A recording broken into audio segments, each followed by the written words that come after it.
financial sustainability. I'm going to keep us on time, starting off with addressing long-term liabilities. Good morning. Good morning, Mayor, Council, advisors, and colleagues. Jessica Kennard, City Budget Director. I'm here with Michelle Kirby, our Interim Chief Financial Officer, Tracy Reeves, City Attorney. We're here to kick off a fun and exciting day of conversations around internal service delivery, starting with our presentation and recommendations around addressing major long-term liabilities. We can pull up the presentation here. You know, that sounds especially bad today. I know. Christy, do you know if the presentation is, Christy, is the presentation loaded?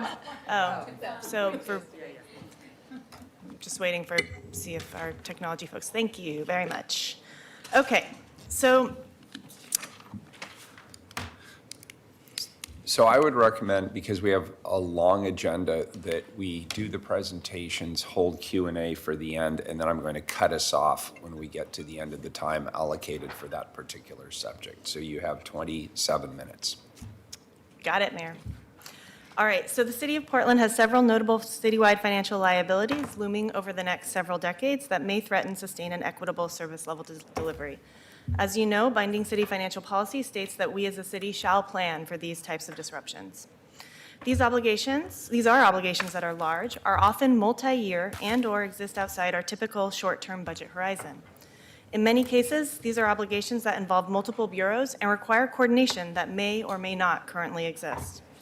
Our current budgetary and accounting structures and processes do not naturally facilitate the planning for these types of liabilities. In response to this need, in response to mayoral direction via budget guidance, we three have conducted an initial assessment of major liabilities facing the city. This assessment functions as a starting point for future conversations and more detailed analysis, and many of these liabilities have elements of uncertainty around the likelihood or magnitude of cost risk. Today, we will provide a very brief high-level overview of these key identified issues. While we will walk through more specific recommendations with each item, you will note a common theme of our recommendations, and that is to simply start setting money aside. I'll note that since we originally constructed this presentation, the COVID-19 situation presents a timely example of the importance of setting money aside for unknown events. As with our other recommended actions, we would recommend that Council consider setting money aside for potential future response costs as part of this budget process. So on this slide and in front of you, you have a matrix that shows how we've identified 7 major liabilities ranked in order of criticality in the matrix provided. So we evaluated these issues based upon the estimated size of the financial impact, which is what's in the first column there, estimated dollar impact, the estimated timeline under which we expect we will have to address the issue, which is what is in the second column, estimated urgency, and the confidence level of the risk based upon the available information. The confidence level of risk category expresses the level of uncertainty with regards to the cost and timeline. It's worth noting that none of these issues come with certainty around both the amount of resource needed and the expected timeline for when these resources must be deployed. This uncertainty naturally has and continues to hinder our ability to effectively plan for these liabilities. So again, to orient you to the matrix, the red dots are supposed to indicate more urgency and a greater need to set aside resources sooner. So in the estimated dollar impact, the red dot represents what we estimate to be the largest dollar value liabilities, represents in the second column what we anticipate to be the most near-term liabilities. And then in the third column, red would indicate certainty around timeline and cost, and you'll see that there's no red there, but we do have some yellow dots, which is that we have a relative amount of certainty around some of the issue areas. Due to limited time, we'll only be spending a short amount of time on each of these with you today. However, we're happy to have any follow-up conversations on any of these with you at any time. So jumping into our first major liability, it's our opinion that the city's most significant and urgent financial risk and service level risk is the unfunded major maintenance and infrastructure backlog. This is not a new issue to you, and I will not talk in depth about the issue today because you'll have a separate presentation from asset managers next week on this topic. I want to start by acknowledging that the Council has taken bold action to begin addressing this problem by passing the capital set-aside policy and with Build Portland, and also by supporting critical voter-backed initiatives, among other interventions. However, it's still clear that more must be done. We have frequently discussed this issue as an intergenerational equity issue, but it has become clear that failing assets are now affecting service levels for current generations of Portlanders. The chart in this slide is a conceptual example of what happens over time when we fail to adequately fund major maintenance. In this chart, the green line represents funding for major maintenance, and the orange line represents the funding required to retain current service levels. These two lines must come into alignment in one way or another. You can see that you may be able to underfund asset condition and temporarily retain service levels as indicated by the status quo vertical line. However, eventually that orange line that represents current service levels will decline and the asset will fail and thus you will lose services. We've seen and heard of this phenomenon most recently from the Parks Bureau. Our group's recommendation is that in addition to bolstering investments in the capital set aside, Council should consider providing resources for condition assessment and adequate data and asset management systems. There are requests from bureaus of this type in the current requested budget, and CBO is recommending those allocations. Now I'll turn it over to Michelle. Thank you. Good morning. Good morning. The cost of providing a pension to city employees consists of two components, and the chart before you presents these two components and the future costs of each over the next 12 years. The blue bar represents the repayment of pension obligation bonds, which were sold in 1999 to finance our unfunded pension liability with the State of Oregon Public Employees Retirement System, or PERS, which I'll refer to it from here on out. As you see on the chart, the cost will grow from $36 million to $50 million per year over the next 9 years, when they will then be paid off. The bonds were successful in that they mitigated PERS rate increases over the past 20 years and will continue to do so through 2029. In addition, we see the orange bar, which represents an actuarial estimate of the city's required PERS contributions, which are also projected to increase over the next 9 years from $74 million to $121 million per year. It's important to note that these increases would have been even more significant without the pension obligation bonds. The increase stems from several factors, including investment losses from 2008 and legislation intended to reduce the liability, which was subsequently partially overturned. Next slide. Just a clarifying question. Why is the orange line lower after 2029? Because the program is reassessed by an actuary every 2 years, and the further out it goes, it becomes less known. So that's subject to change. Okay. Okay, so while it's not economically feasible to pay off the pension bonds early or to issue new ones, there are steps we can take to buy down the PERS liability. Last year, Senate Bill 1049 provided a state employer incentive fund, which provides a 25% match to city contributions.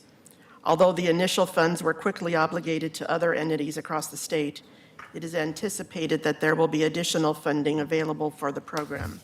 If we can participate in this second round, it makes sense to take advantage of the opportunity. However, even without the 25% match, it's still advantageous to set funds aside in a PERS side account. For example, a total city contribution of $5 million, including general fund discretionary resources and amounts leveraged from other city funds, will generate $8.65 million in savings over 20 years. With the state match, a $4 million contribution would achieve the same savings.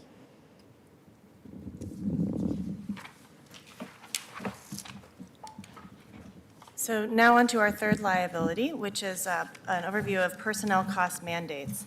So current practice is for the city to budget for personnel costs that are known and approved.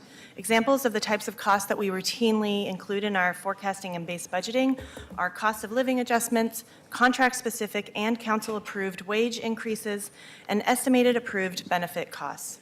However, the city does not proactively budget for unapproved or unknown costs. These are things like future labor contract costs that council has not yet approved, new employee benefits, and unknown or uncertain regulatory changes affecting personnel costs. One of the reasons why we don't budget for these types of costs is because of the uncertainty around these allocations. Because there are always trade-offs that council is needing to make when allocating resources, it's difficult to prioritize putting resources away for uncertain future costs when faced with other current service level proposals and needs. However, we may be able to better plan for and address some of these items which in areas where there is some level of certainty around future costs. And so Tracy's going to walk through one of these opportunities now. So a couple of recent examples of personnel cost mandates.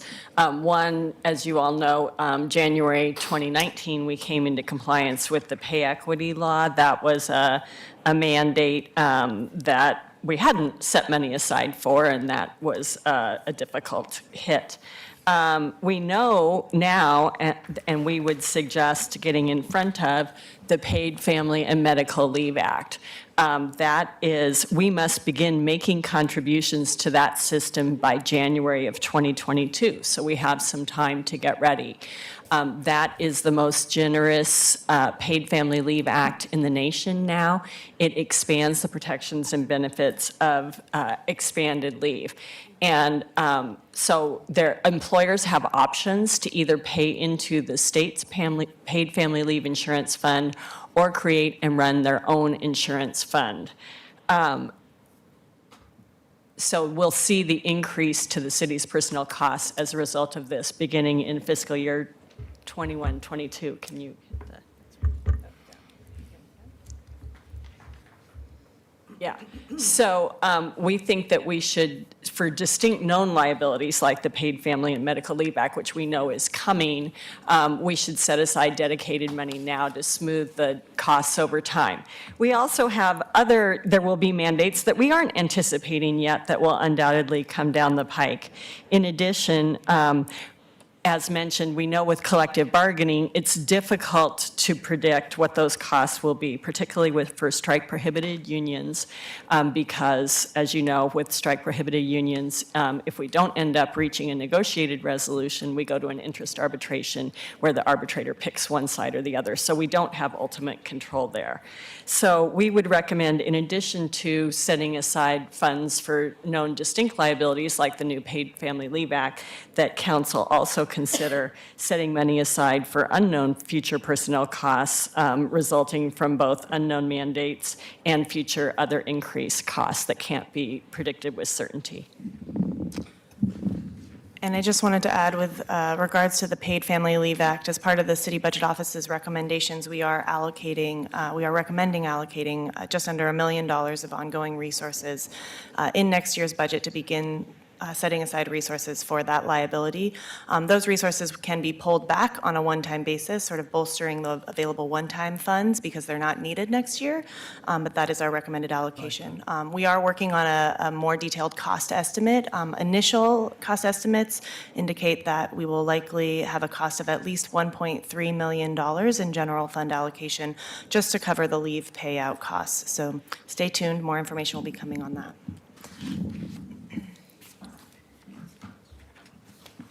Okay, our next liability that we want to discuss is Portland Harbor. As you know, we're in a non-judicial process called the allocation process with over 100 parties to divide up the harbor cleanup costs. Those total cleanup costs will exceed $1 billion, and we may significantly exceed that. The city has spent over $60 million to date on investigation and early remediation efforts. And it's important to note that after many years of investigation, we do not believe the city was a major contributor to contamination in the harbor, but the ultimate allocation attributed to the city is extremely difficult to predict, particularly because the city was named as a potentially responsible party, largely because of the allocation of its sanitary and stormwater sewer conveyance system, which is all throughout the city, and as a result, the city is involved in virtually every area of the harbor cleanup, unlike a lot of other parties. So what we do know is it's very clear that the city will face liability going forward in at least the tens of millions of dollars. there are two types of expenditures that the city will incur. In the more near term, over the next 3 to 5 years, there's specific project work being conducted under EPA orders. That can be estimated over a 5-year budget planning cycle. And these types of costs, project work being conducted under current EPA orders, are being addressed and will be held within a Portland Harbor sub-fund. Addressing the ultimate liability, which is the large number that is unknown, cannot yet be reasonably quantified. But as I mentioned, we know it's going to be substantial. And so we recommend that we should begin setting aside funds in a general obligations reserve to address that longer-term harbor liability.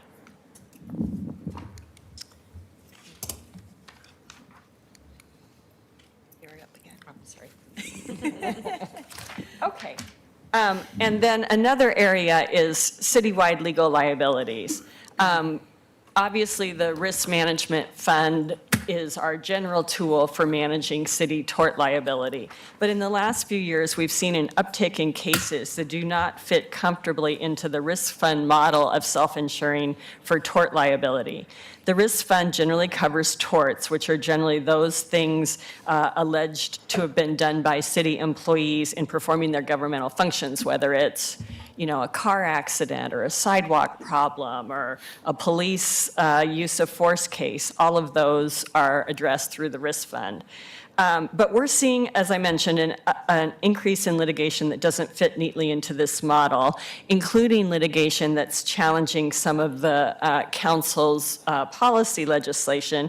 And a couple very recent examples are the reinforced masonry placarding requirement, which got challenged and which we litigated and unfortunately were not successful on, with the result that we had a fairly significant attorney's fees. We were able to negotiate that down, but nonetheless. Another example would be some of the various renter protection ordinances, which thus far we have successfully defended. And another example, just theoretically, would be if council were to adopt some kind of regulation and it was to be alleged that that was a regulatory taking, that it was so onerous that it amounted to an unconstitutional taking of property. That wouldn't fit neatly into the risk fund. So all of these suits can require substantial defense costs and carry the potential for city liability and attorney's fees liability. And neither council offices nor individual bureaus are generally in a position to readily absorb these costs. So we would recommend setting aside funds into the general obligations reserve that could be used to defray the costs of defense for these cases or to pay if we did incur liability either substantively or for attorney's fees. All right, so now on to our sixth, second to last liability that we have identified. So this is actually a liability that probably could be and should be broken out into two categories, which is technology equipment and non-technological equipment. But the need at this point is similar for both of these issue areas. So for the sake of this high-level presentation, we've combined it into one issue. So strategically planning for and funding equipment and technology needs not only mitigates the financial risk posed by these large and urgent requests, but it protects and preserves our core service levels and goals across the city. The improvements to financial policy that Council approved in April of last year bolstered reporting and reserve requirements, providing a strong foundation for planning and strategizing around equipment and technology replacement needs. However, adherence is spotty, and bureaus need better tools to be able to plan for and fund these costs. Often, large, one-time requests for needed replacement costs only surface when the situation is critical. Recent examples include $3 million to replace the Fire Bureau's self-contained breathing apparatus and $24 million to replace Revenue Division's tax collection software. And I have to give a shout out to Fire because I'm picking on them a little bit with the picture of the SCBA up there, but they've actually taken steps since the SCBA issue to make sure that they are setting money aside in every subsequent budget cycle. So they're adhering to financial policy to the best of their ability now, reserving money in advance of the next cycle. So just the type of behavior that we want to see. Our recommendation is that council should consider establishing technology and equipment set-aside accounts, which could function similarly to the capital set-aside account. Resources from these accounts could be used to incentivize Bureau investment and match Bureau's existing resources for needed replacements. Setting up a matching fund could both smooth these costs over time and create an incentive for bureaus to develop more robust technology and equipment replacement plans. Also, I should note, as a precursor to consistently and effectively evaluating technology needs, we must establish agreement on key elements around data governance. This includes agreement on questions such as who has the authority to make data management decisions and who is accountable for the data. And this is work that I believe is already underway and being undertaken by Jeff Baer and his team.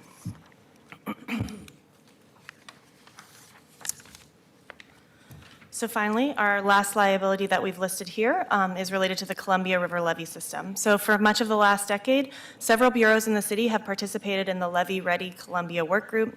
This group was brought together for two purposes. First and foremost, following Hurricane Katrina, the Army Corps of Engineers has reevaluated and wants to recertify all existing levees. Secondly, there's been an effort to consolidate the drainage districts that oversee the levee, which you heard about yesterday during the Penn 1 conversation.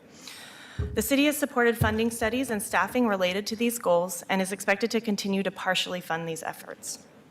Last fall, City Council took the initiative to pre-fund the entirety of the city's current obligation for existing agreements by setting aside $1.2 million in general fund during the fall bump.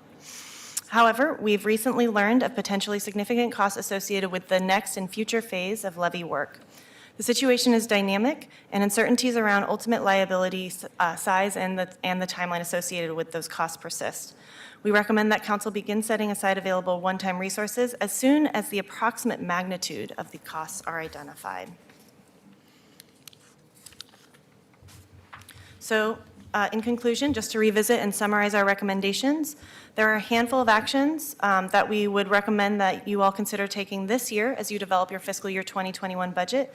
These include consider allocating one-time discretionary resources to buy down the PERS liability and other known costs, support funding requests for asset management systems and operations that have been posed by bureaus, deposit discretionary resources into the general obligation reserve for likely future costs, many of which were mentioned by Tracy, and then support continued data governance policy development.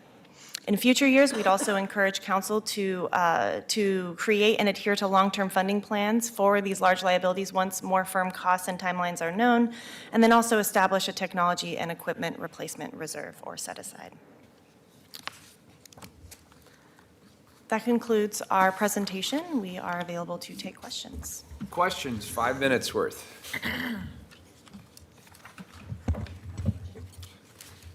Pam? Good morning. Good morning. Good morning. My question was on your future years recommendation.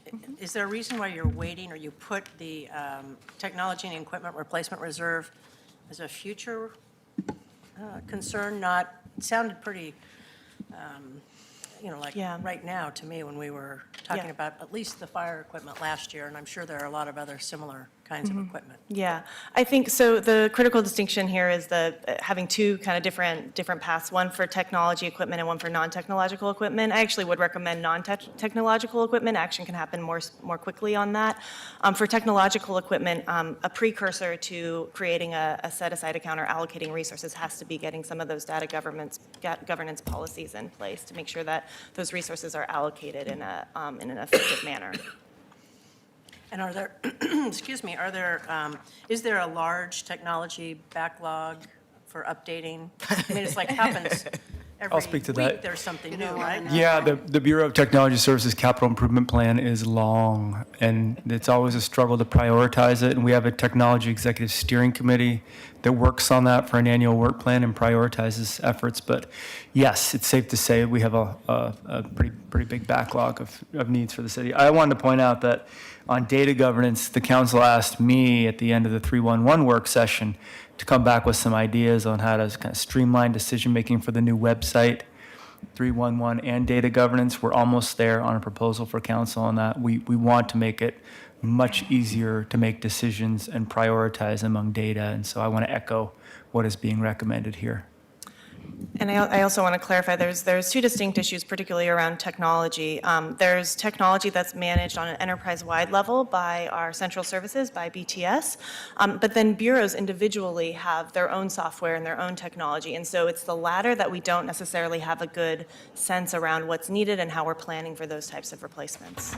Or have the expertise to actually purchase it and make it work the way it's intended. So I actually would hope that we would really think about how do we make technology separate from like bureau decision-making, because we've just done this a lot with technology. We find out, oops, our bad, that one didn't work, let's try something else. I hope we come back with something that's actually more professionally focused around technology, because we can't keep buying technology that's 20 years behind the curve. I wanted to go back to the 46 billion in unfunded maintenance liability. Do we have a breakdown on what bureaus that $46 billion is assigned to? And then are there individual strategies to, at some point, bring that significant number down to something reasonable?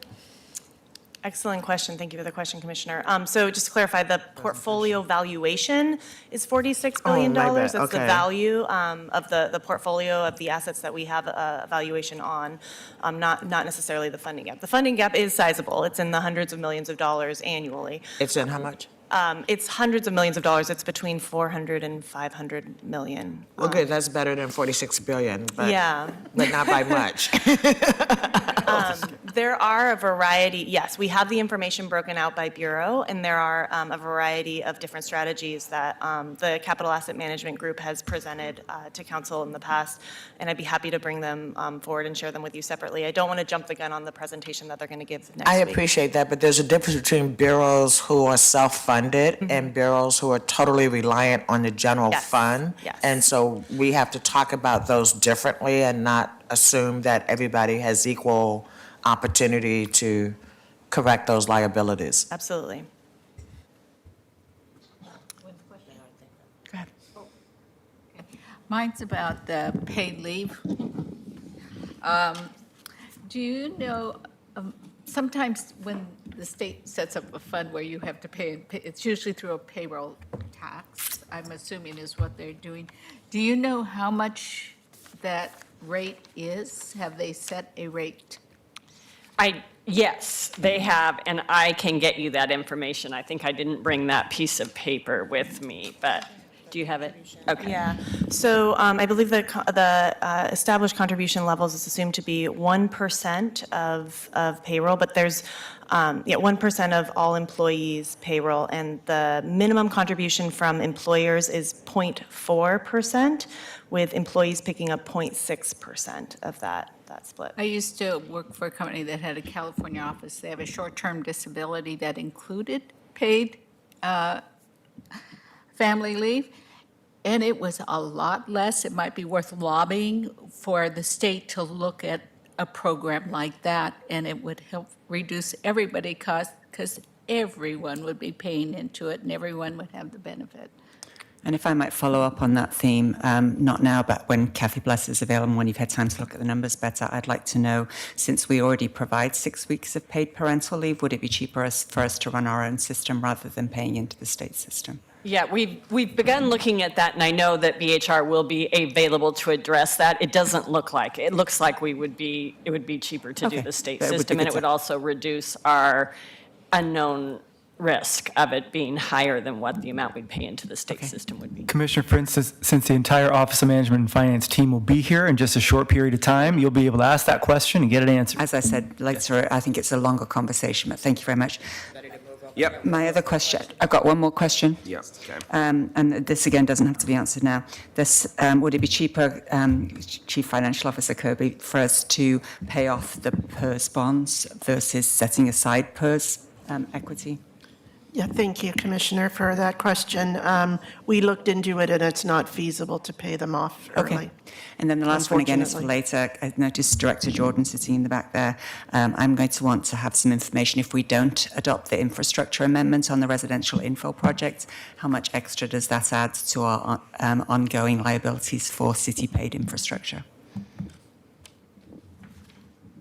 Commissioner Hurd. Thank you. My only question about paying in early to state funds, the state is known to raid funds when they come up with financial shortcomings. What mechanisms are in place to ensure that if we put our money into the state's hands, that we'll actually be able to get it back? But you never did that. No, I never did that. I've seen other people. For PERS or for the Family Leave Act? Actually, for anything. Okay. What I The know is PERS that legislators have the ability to unfund things, and so I just want to make sure that if we're prepaying, because it benefits Portlanders, that it really does benefit Portlanders, and then when the state gets into a financial crisis, we're not the ones left with, oh, sorry, we had to spend it on something else. For the PERS, the side accounts are in a separate sub-account, if you will, of the PERS trust, and they're in the city's name. And then I would just say for Paid Family Leave Act, that is a big concern, is whether or not the way that the state has set this up, I think Director Bless would talk about this, but the way that the state has set it up, whether it will be financially viable and what happens if it's not. I would say based on our financial analysis, we're assuming that a lot more folks are going to take advantage of leave once this new leave policy comes into place. And if we are the holders of that liability, we will be paying out directly a lot more than we would be if we were paying into the state system. But the question remains open about whether or not the state has set up a system that they can actually stand behind. And so that is a risk and a liability, but that is something that we can course correct on later. Very good, Dr. Smith, and then we've got to move on. Just quick question around how are you generally defining intergenerational equity? And I asked because it came up as we were looking at equity tools, and so I just want to, like, in this context, what? So typically when we have used the phrase intergenerational equity, particularly as it refers to infrastructure maintenance, has been equity of service across generations, not equity of service to certain demographic groups, to certain racial or ability groups, as we sort of look at equity in the city of Portland. Very good. City Budget Office. Great. All right. Thank you. Thank you all.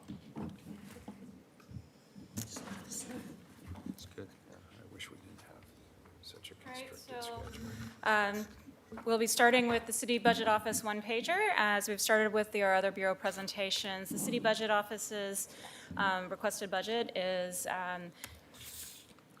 I can barely read my own writing there. It is right around 3.3 million, and the general fund allocation at 2.9 is the 17th largest out of the 26 bureaus in the city. There are 16.5 FTE, one limited term in there, and the rest are regular full-time FTE. Two programs, one supporting the Portland Utility Board and the other supporting the Budget and Economics function. The primary program is Budget and Economics, and with about 9.6% in the Portland Utility Board support. With that, I'll turn it over to Director Kennard. Thank you, Christy. So good morning again, everybody. I'm Jessica Kennard, City Budget Director. This is the final presentation I will lead for you this year, and it's my favorite because it's for my own bureau. I want to start by thanking the incredible members of the City Budget Office team. These are some of the most driven, intelligent, socially conscious, and fun individuals I've ever had the privilege of working with. I'm grateful for their tireless dedication to our mission and their trust in me to be a mouthpiece for their amazing work. So CBO's mission is to provide timely, accurate, and unfiltered information analysis regarding budgeting, forecasting, and fiscal policy issues to the mayor, commissioners, city auditor, bureaus, and the public. Our strategic vision can be seen as three overarching goals that build upon one another as represented in the blue triangle.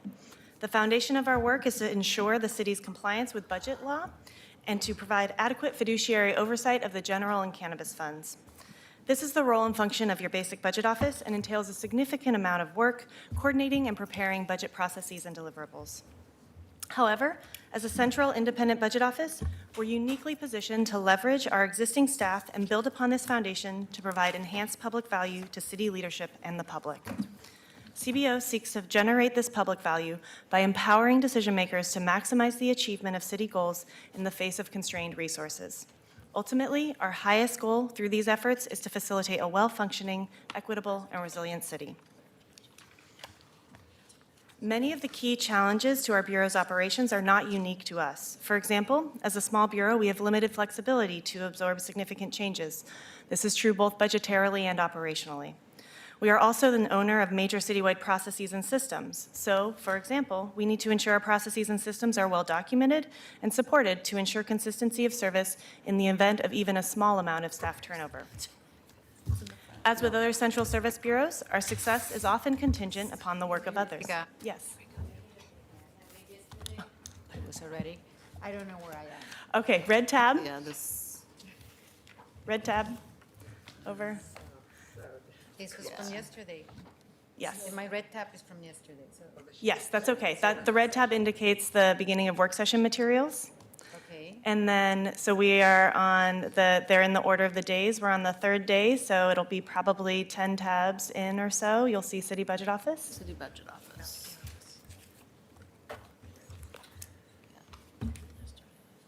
It's daunting. We are learning. This is the last time we'll do it this way, I promise. I got it. We'll make it better next year. We're back to the original. Okay. No worries. Thank you for stopping me. Make sure everybody's at. So we're on the third slide, key challenges or risks. So as with other central service bureaus, our success is often contingent upon the work of others. As a result, we're focused on building strong relationships and providing quality customer service. Finally, we often find ourselves confronted with imperfect information or data. We strive to prevail against uncertainty with logical analyses utilizing any and all information we can uncover. So the City Budget Office has submitted one request this year for resources, and it's for one-time resources to continue with a second phase of our pilot new citywide survey known as the Portland Insight Survey. The request is for $170,000 total, which as an overhead-funded bureau amounts to about $77,500 of discretionary resource. We received one-time funding in the 2018-19 budget to launch the survey after discontinuation of the auditor's long-running community survey. CBO took an entirely new approach to the survey, researching first best practices from across the country and engaging with every bureau on the type of information they would want and need from a citywide survey. A critical element of the survey was the hiring of community data fellows, which were paid multilingual canvassers who went out into the community to collect responses from the survey. The goal was to obtain sufficient responses from different demographic groups for us to be able to draw statistically significant conclusions about how different groups feel about city services. This was absolutely essential to the project. We wanted to know not whether Portland is the city that works, but for whom is Portland the city that works. Having this information is a critical precursor to being able to understand and address inequities in our service delivery. The pilot was successful, with over 8,800 complete responses, ending up with statistically significant data for most demographic groups. Bureaus and outside agencies have already begun using the data, which we have made available for others. In the second phase, we're looking to build upon the initial success in a couple of key areas. While we achieve sufficient responses to make statistically significant conclusions based on demographic data, respondents still skewed white, female, and longer-term residents. We corrected for this in our aggregate data via weighting, but we would like to achieve a more representative sample of respondents, and so this request greatly enhances canvassing efforts to attempt to achieve this goal, and that's one of the reasons why the request is for more resources, because we expanded the effort of these paid multilingual canvassers to go out and collect this data. We also heard some feedback on some of the questions that merit revisiting, and we'd like to take another look there.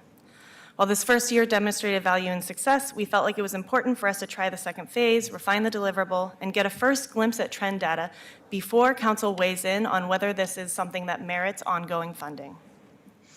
We would not advocate for a serial one-time request. Rather, after the second phase, we would suggest council determine whether this merits ongoing support or should be discontinued. So you just heard our presentation on identifying and addressing long-term liabilities. However, we also strive to address this issue in our daily work, which we do by highlighting prospective financial issues in bureau budgets and in council agenda items, and by recommending allocations that align with city financial policy. In our budget this year, we also took additional steps to improve our own environmental practices by adding a performance measure to track our paper usage, and by suggesting we reduce and prioritize the number of printed copies of key deliverables such as the adopted budget book and maybe your work session binders someday. This is projected to reduce our paper consumption by the tens of thousands of pages annually. Perhaps the most impact we can have in this arena is by supporting other bureaus' efforts via our budget analyses and recommendations, which we have done this year. As a bureau with limited budget flexibility, our biggest discretionary resource is actually our staff time. We're actively looking for ways to prioritize and promote racial and disability equity by furthering our own equity roadmap and partnering with the Office of Equity and Human Rights. One impactful way we can support racial and disability equity efforts is by making sure our budget analyses and recommendations incorporate an assessment of who is impacted by Bureau budget decisions. However, one of the downsides, as we've mentioned before, is that budget decisions often happen on the margins and fail to address the majority of resources allocated within the base budget. For this reason, we're constantly seeking to improve the ways in which our budget processes and deliverables as a whole promote equitable outcomes for historically marginalized communities. Examples of areas where we're looking at making improvements in this arena next year include we plan to offer budget trainings for city leadership, which will include trainings on connecting performance to investments and instructions on using the budget equity tool for impact.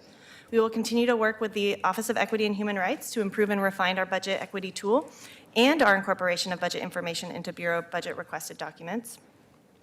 And we're also excited to be launching quarterly citywide performance check-ins with council, and we'll be looking for the best ways to highlight progress towards our racial equity and disability equity goals through those check-ins. So there's much more I could say, but I want to adhere to my own guidance and leave a couple of minutes for questions if we have it. Maybe not.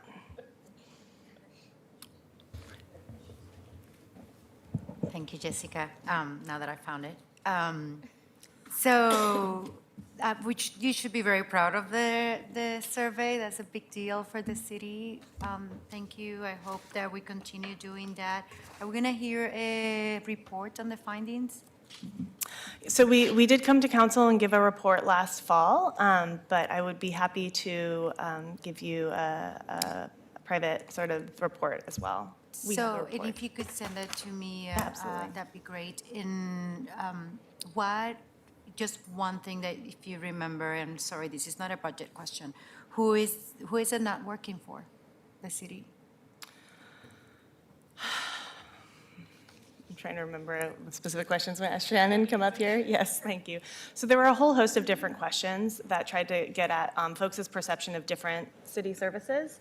I think one of the areas where we found the most clear and interesting delineation between different demographic groups was in response to, it was the priorities question, right? Which, was it budget priorities? Yeah, so, hi, I'm Shannon Carty, Principal Performance Analyst with City Budget Office. So, yes, so one thing that I found really interesting about the survey results was that for some questions, there was basically consistent findings across all demographic groups, right? So it didn't matter whether you'd lived in Portland for a long time or what race group you belonged to. Pretty much all of our respondents valued parks and natural areas as one of their favorite things that they valued about living in Portland. And another broad finding was that people found that homelessness and affordable housing was the biggest challenge facing Portland. So, and then on the flip side, there were definitely certain ways where we saw things were very different between different groups, right? So in that same question, despite the fact that we saw across race groups that homelessness and affordable housing was the top challenge, once you got down to transportation was the second challenge, once you got down to the third challenge that those groups cited, that's where we really saw things start to differentiate significantly. So in that example,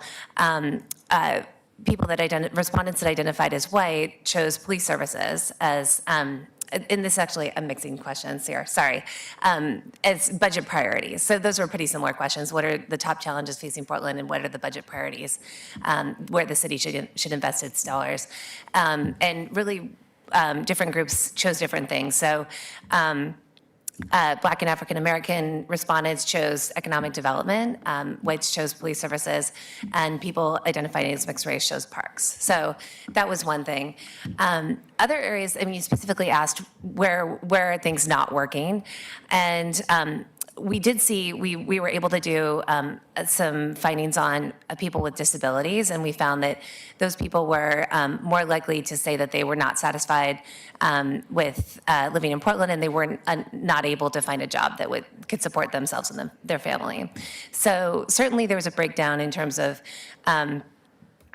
concerns of, longer term Portlanders that were not that felt that they could find jobs to support themselves and those that couldn't. So there was some pretty different responses from those groups. Very good. Any further, So my apology, I do have the report. You give it to us. any further questions? Pam?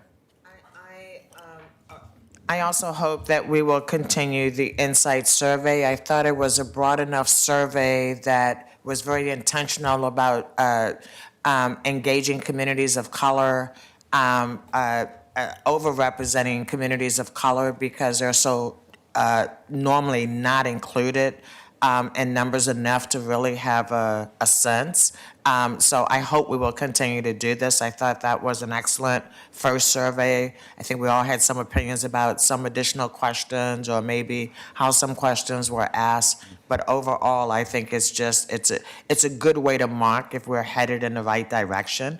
And quite frankly, if we're not checking to see if we're headed in the right direction, then any direction works. So I want to thank the Budget Office for the excellent work there and also for the excellent work of your staff just in general. I've never had a budget question I couldn't get answered in real detail. So I applaud the work that you do. Thank you. Thank you. Pam? So just a couple quick ones. With regard to the survey, I also think it's a wonderful idea. But I'm wondering, are you reaching out to your different culturally specific organizations? And particularly, I'm thinking of schools, because I know in Portland Public, we did one about 4 years ago, and we had an incredible return from just families. So that would be one question. Yeah. Yep, that's a great question. So yes, so as Jessica mentioned, basically our two strategies for getting responses to the survey, one was this in-person canvassing, and then the other was actually really a huge effort around digital outreach, right? Because it was an online survey that anyone that identified as being part of the Portland community could take. And I know we relied a lot on the mayor and the other commissioners reaching out to your constituents, and that was a really effective way for us to reach people. We also had just an enormous list of of culturally specific organizations and really any organizations that we thought would be a fit. We reached out to other jurisdictions in the area. So I think part of what we want to see if we can do with a second effort at the survey would be to enhance that digital outreach as well. I know that we did some outreach with the schools, but I think we could do more. Yep. Always. Always. Yeah, thank you. So my other question had to do with your performance indicators. And one of them, you're indicating you have a lower target than what you actually reached in the year before. So is there and I've noticed this on a couple of On all of others. them. Yeah, so why are people coming up with lower targets than they've already reached? That doesn't make sense to me. And then the second part of the question is, this first one that says annual repair, rehabilitation, replacement funding gap. Yeah. Is that really something you have control over? No, and so this speaks to one of the How can challenges that be a I performance mentioned. measure then? Yeah, we have really large outcome-related goals that we don't have a lot of control over, and this is part of one of the challenges that we experience is we're reliant upon other bureaus their performance to reach our performance, right? So, but nevertheless, we think it's really an important indicator of the city's financial health. So we put it on our bureau's key performance measure, and that's why we talk about things like investing more in our infrastructure maintenance. Well, perhaps it should be in every one of the other bureaus that actually have control over this money, rather than in yours. So we have been having conversations about creating citywide measures, and this is part of this quarterly update, and so we will have something related to infrastructure maintenance as part of that conversation. And then the targets? And the targets, I think that one is also around asset management, asset maintenance. It's about, I think, a funding gap. Oh, the customer service rating, we changed our methodology. Yeah. Yeah, we should, yes. Frida, and then we're going to have to move on. This is more on the survey, and did you do it in multiple languages? Yes, we did. We did it, so the survey was available in 5 languages. Yep. And with schools, just Pam and I are school people, I know in East Portland, with the action plan as well as with David Douglas, we have found a lot of the agencies, nonprofits the city might reach out to are not the ones that are best suited to reaching our constituents. We have found at David Douglas, we've had to find our own leaders in those communities. And we have a lot of immigrant communities, and we've been very successful in our surveys and stuff because of that. Frida, I think I hear you saying that if we're successful, that we should be reaching out to you and having you help us do outreach.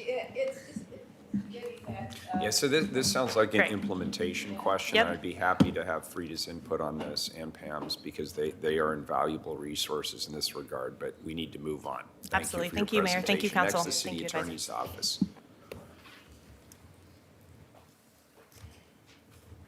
Can you guys, can you please connect with her? Because I think your input really would be useful. Greetings. Hi. Good morning. I will turn it over to you in just a second. One pager, they have, the Office of City Attorney has a budget of $14.5 million. Their general fund allocation is $7.6 million. They are the 12th largest out of 26. Their staffing levels are about 73 FTE, and I will turn it over to Tracy. Can I ask you a question? Yesterday, during our budget session, we were talking about 28 bureaus. Today, we're talking about 26 bureaus. What happened to the other two? That is the number for general fund supported bureaus, bureaus that receive a general fund Okay, so allocation. there are 28 in total, 26 which are general fund, Yes. just to be clear. So we have not already made a decision to cut two bureaus. Okay. That good. is correct, Mayor. It's drawing him out of a hat. Good morning, Tracy. Good morning, Tracy Reeve, Portland City Attorney. Good morning to the Budget Committee members and council, mayor, directors. So I'm going to be very brief this morning. I'd like to briefly describe to you what our strategic goals and our office mission are and give an example perhaps in each area of recent work that we've done. Our first strategic goal is to provide excellent customer service, and we view our role as providing the highest level of customer service through preventative legal advice that is timely, accurate, and easy to access. We work to help the elected officials, the bureau directors, and the city employees achieve their policy goals. We can do this most effectively if we're brought in early and if people aren't afraid to call us. And we seek to be facilitators and problem solvers and try to avoid being overly risk averse because those are reasons people don't call lawyers. Another reason people don't call lawyers is because they're afraid of how much it's going to cost. So we think it's extremely important to stick with a model of providing legal services that is not a billable hour model. We think it encourages our clients to call us early and often and to involve us in decision making if there's a set, if we have our legal services are being able to be provided without charging by the hour. An area in which we believe we've recently provided excellent customer service was in connection with the Portland Harbor Trust to encourage folks to sign up to do design work in the harbor area, in which all of you approved. We were proud to work closely with Director Jordan and his team at the Bureau of Environmental Services, the mayor and the council, many other city partners, the state and EPA, to establish the trust, which really did represent some out-of-the-box thinking. And as has been recently reported in the press, the trust has been extremely successful in encouraging potentially responsible parties to sign up. And as a result, over half of the harbor area is now under contract with EPA for the design phase of the remedy. We think this was a good solution for the city, both in terms of cabining some of its legal liability, but also in our role as a steward of public resources in getting the cleanup jump-started, or the design work for the cleanup jump-started. Another key goal of our office is equity, and the goal is to support and advance the city's objective of achieving equity in all of its programs, services, and activities. And we do seek to actively apply an equity lens to all of our legal work and to remind our clients of the various applicable equity-related laws, code, and the city binding city policy documents adopted by the council. We work also to ensure that we, as an office, are treating all people we come into contact with respectfully and equitably, regardless of whether that is city staff, members of the public, boards and commissions, or even opposing counsel and parties. And I always, when I am hiring a new lawyer, one of the references I always ask for is a reference from opposing counsel, because I think how a lawyer treats and gets along with opposing counsel is critical to know. Internally, we're currently in the midst of a year-long, what we call the Inclusive Workplace Project, and that is focusing on developing tools to create an anti-racist office culture. We want to be the model legal workplace in the state of Oregon and the legal employer of choice for talented and diverse legal professionals. Oregon can be a tough place to work for legal professionals of color, and we want to help change that. We're proud of the fact that we have a more diverse office, both in terms of lawyers, legal assistants, and paralegals, than the state as a whole. If you look at the availability of, the representation of lawyers of color, we outperform that. Other aspects of our Inclusive Workplace Project, we have kind of put together something that is particularly directed at our office. We have 3 different consultants collaborating. We have 4 half-day, all-office mandatory trainings over the course of a year, plus individual trainings, coaching for individual staff members, book groups, films, and all employees are going to participate in a several-session-long small group discussion. Another of our goals is ensuring accountability. We believe we have an obligation to help ensure that the city is accountable to the law and, equally importantly, to the rule of law, and that our office is accountable for professional performance and effective stewardship of public resources. We believe we do this best by providing outstanding legal services at a fraction of the cost of hiring outside lawyers, by our frank advice to our clients about what the law requires, and by tracking, meeting, and exceeding our own performance metrics. And one area in which, just to give an example, we're currently working to ensure accountability is by advising all of you and reminding all city employees of their legal obligations under the state and federal laws now that we're in the heart of election season, and that's always a challenging time given the legal limitations on use of city resources. Finally, we have a goal of effective advocacy, and that's to effectively and vigorously advocate for the city's interests in state and federal courts and other proceedings such as arbitrations. Our litigation section works extremely hard on behalf of the city and achieves outstanding results. Last year, 96% of our cases were resolved favorably to the city. Most recently, in connection with the new fair ordinances, we received a motion for a temporary restraining order together with a 41-page brief and supporting evidentiary materials late in the afternoon on Friday, February 21st. The court set a response date for the following Tuesday, February 25th. The court then set the hearing for Thursday, February 27th. This was particularly challenging because a couple of us that were working on both matters were due to be in court for most of the day on February 25th for the Department of Justice annual hearing. We successfully drafted and filed a 50-page opposition brief by Tuesday. We appeared and argued in favor of the council's ordinances at the hearing on Thursday, which was less than a week after the motion was filed, and we were successful in defeating the motion for a temporary restraining order. So all of our— You can still pull all nighters. Yeah, since it was recent, I remember that one. All of our goals underlie our mission, which is to provide excellent, objective, timely, and cost-effective legal advice and advocacy in support of the city's policy goals and to ensure that the official actions of the city, its elected officials, and employees comply with the law. We're really grateful that we have a stability budget this year. Our office has seen a great deal of transition over the past few years as many of our senior professionals have retired. I'm incredibly proud of the outstanding lawyers and other legal professionals we've been able to hire, and I think we're in an excellent shape to keep fulfilling our missions and goals. The one cautionary note I would like to strike, and not to put on one hat and take off another, but as we just mentioned in our legal risks presentation, or in our general risk presentation, is that there's a need to control personnel costs.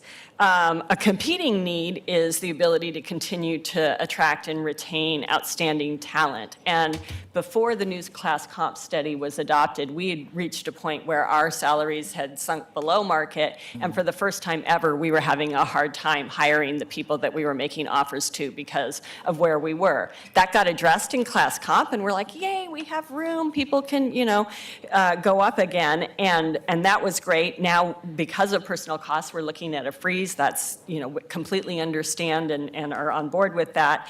But as we look forward, I do want to caution that if that freeze gets extended for too long, I think it will negatively, once again, impact the ability of our bureau and other bureaus to hire talented professionals. So in closing, by continuing to have an in-house law firm with outstanding expertise, we believe we're best able to support all of your priority areas and to meet the needs of city bureaus and in turn the public that we serve. We don't have any decision packages for you beyond the straightforward one, so that's all I have. Great. Any budget questions for Director Reeves? Questions to put on the record, you don't have to answer them now. One, just one question. Why is, in the performance measures, why is the number of contracts reviewed and approved and the number of training hours, why is the target less for 2021? So you can get back to me on that, because I know we're running late for time. Okay, I'll get back to you. Pam? That's okay, because I kind of had the same question. But I also was curious about why the tremendous rise in your target for 2020, $500,000 for outside counsel when it was only $341 last year?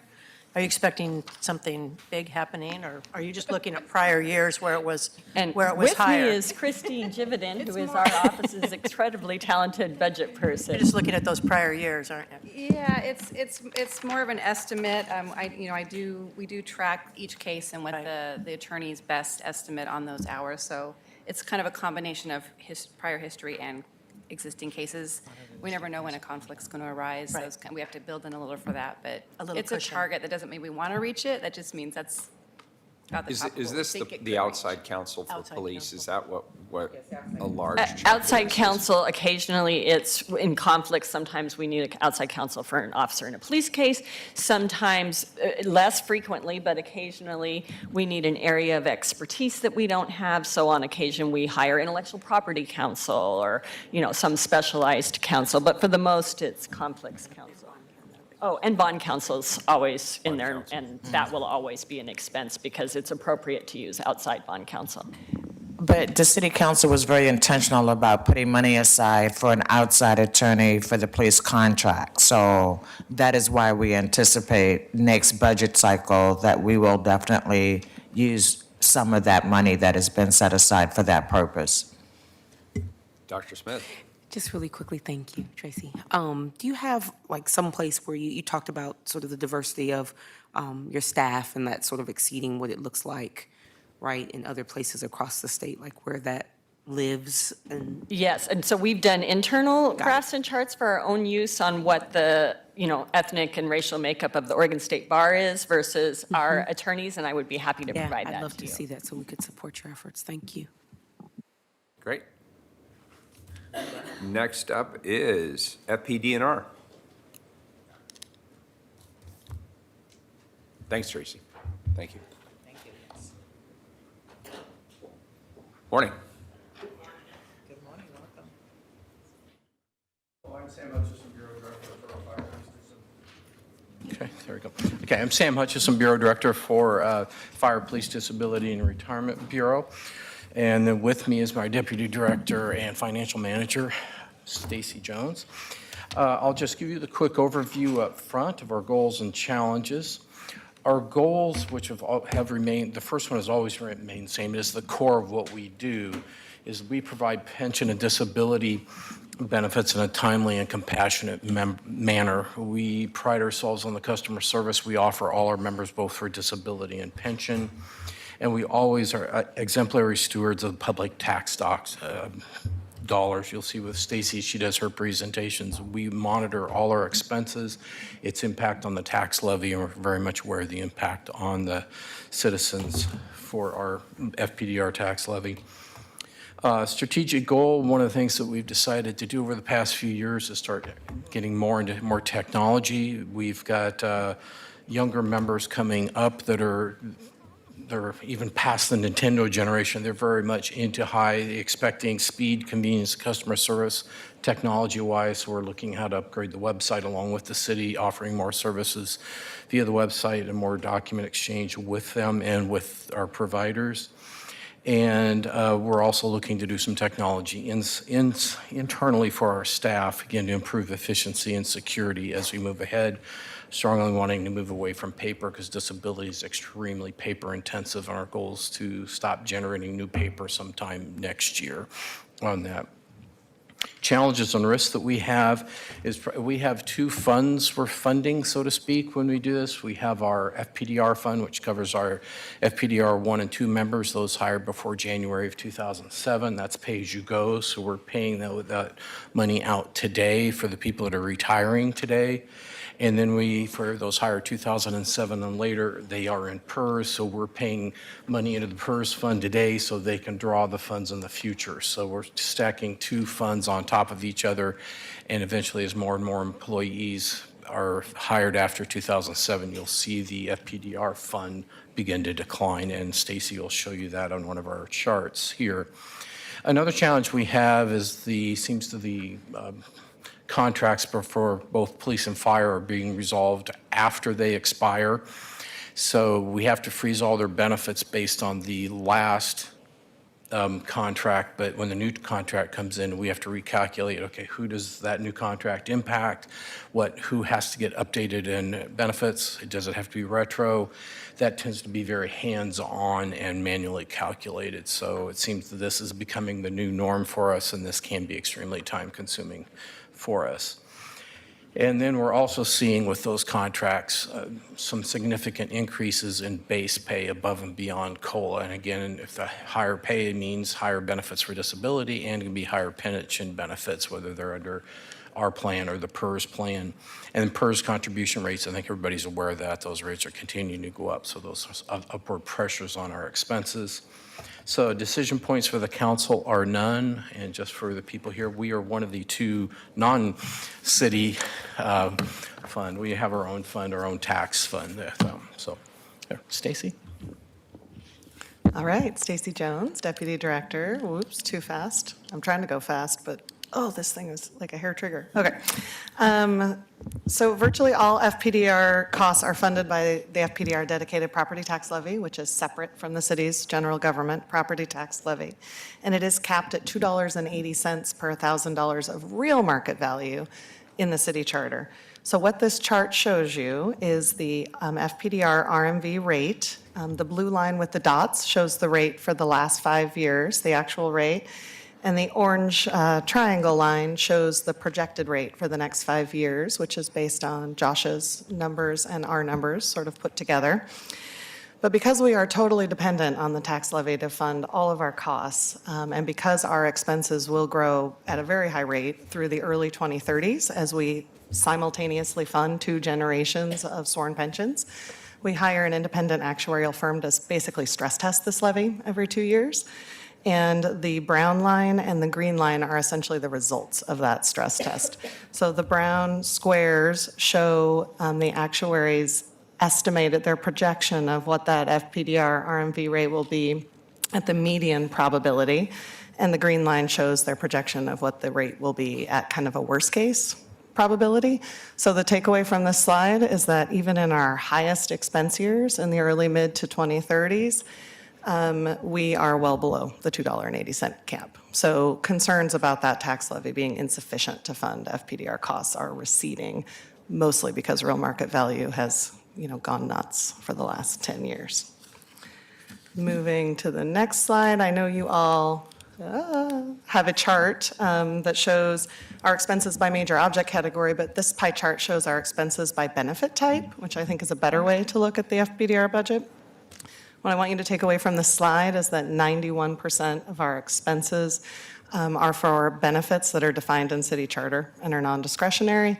Another 6% comes from is for fund contingency, which is part of fund management expenses on this pie chart. So essentially 97% of our budget is defined and non-discretionary, which means our budget is less of a policy-making tool than other budgets around the city and more of a complex methodological exercise.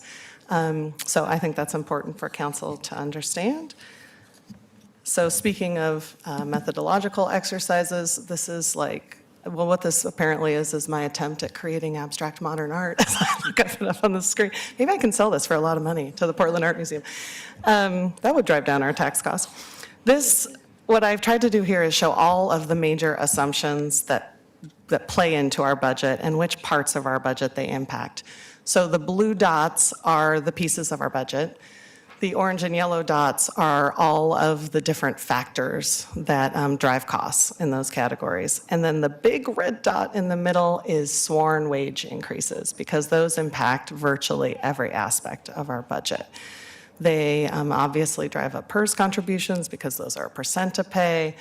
At least half of disability expenses are for wage replacement, so it obviously drives up disability costs. And then the FPDR Tier 1 retirees, their pensions are a percent of active duty firefighter and officer pay, so increases drive up their pension costs. And then finally, for future FPDR 2 retirees, because final pay is a component of the pension calculation for them, sworn wage increases drive up their costs. So that's the one assumption that really hits everywhere, except for office administration, which is only 2% of our budget. Anyway, last slide.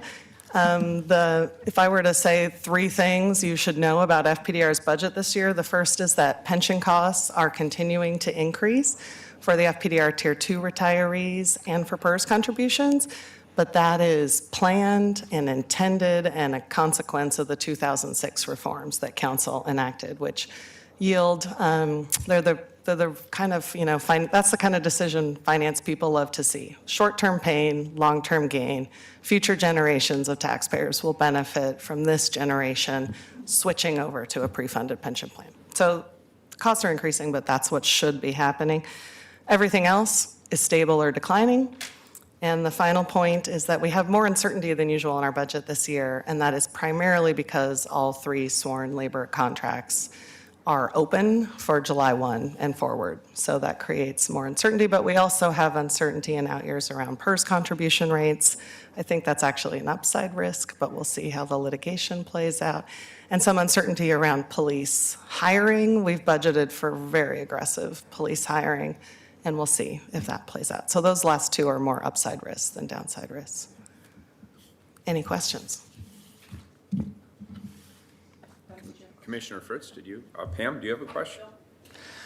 I'm a bit confused by the information I've got. In the overview by the Budget Office, it says you've got 16.8 FTE, but then on the first page of the stuff at the back, it says you've got 8.8 FTE. So how many FTE do you have? We have 16.8 FTE. I'm not, where'd the 8.8? And also, I think that the division of exterior materials and services and internal material and services doesn't really help me understand what all that is going to. So if you could get back to me with a breakdown of what are the administrative costs in the office, what are your actual internal materials and services. I'm pretty sure that you're not going to Hawaii on every weekend or something with you. And that is why I provided this pie chart, because... Yeah, the pie chart is very helpful, but the numbers, some of us... Absolutely. We'll work with Jessica's team to get you some. And what you should know about internal materials and services is that's where the PERS contributions live, because police and fire actually pay the PERS contributions, and then we reimburse them. If you could break out the administrative costs. Yes. Including what's the median salary of the people in the office and what are the, because I think you rent out a non-city building, is that correct? We do. Yeah, so I'd like to understand those costs better. Thank you. You're welcome.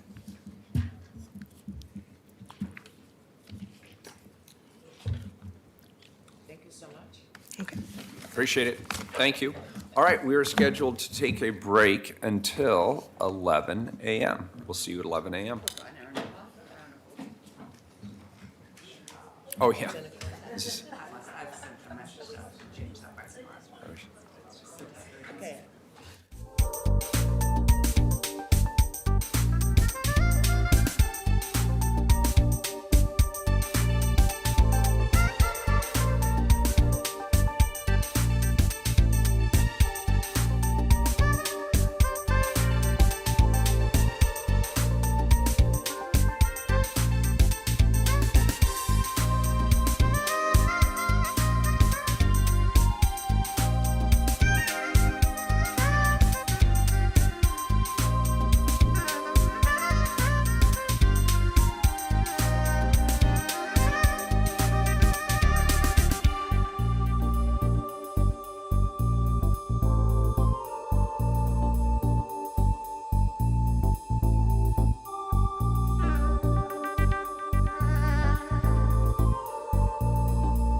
The Office for Community Technology, Director Perez.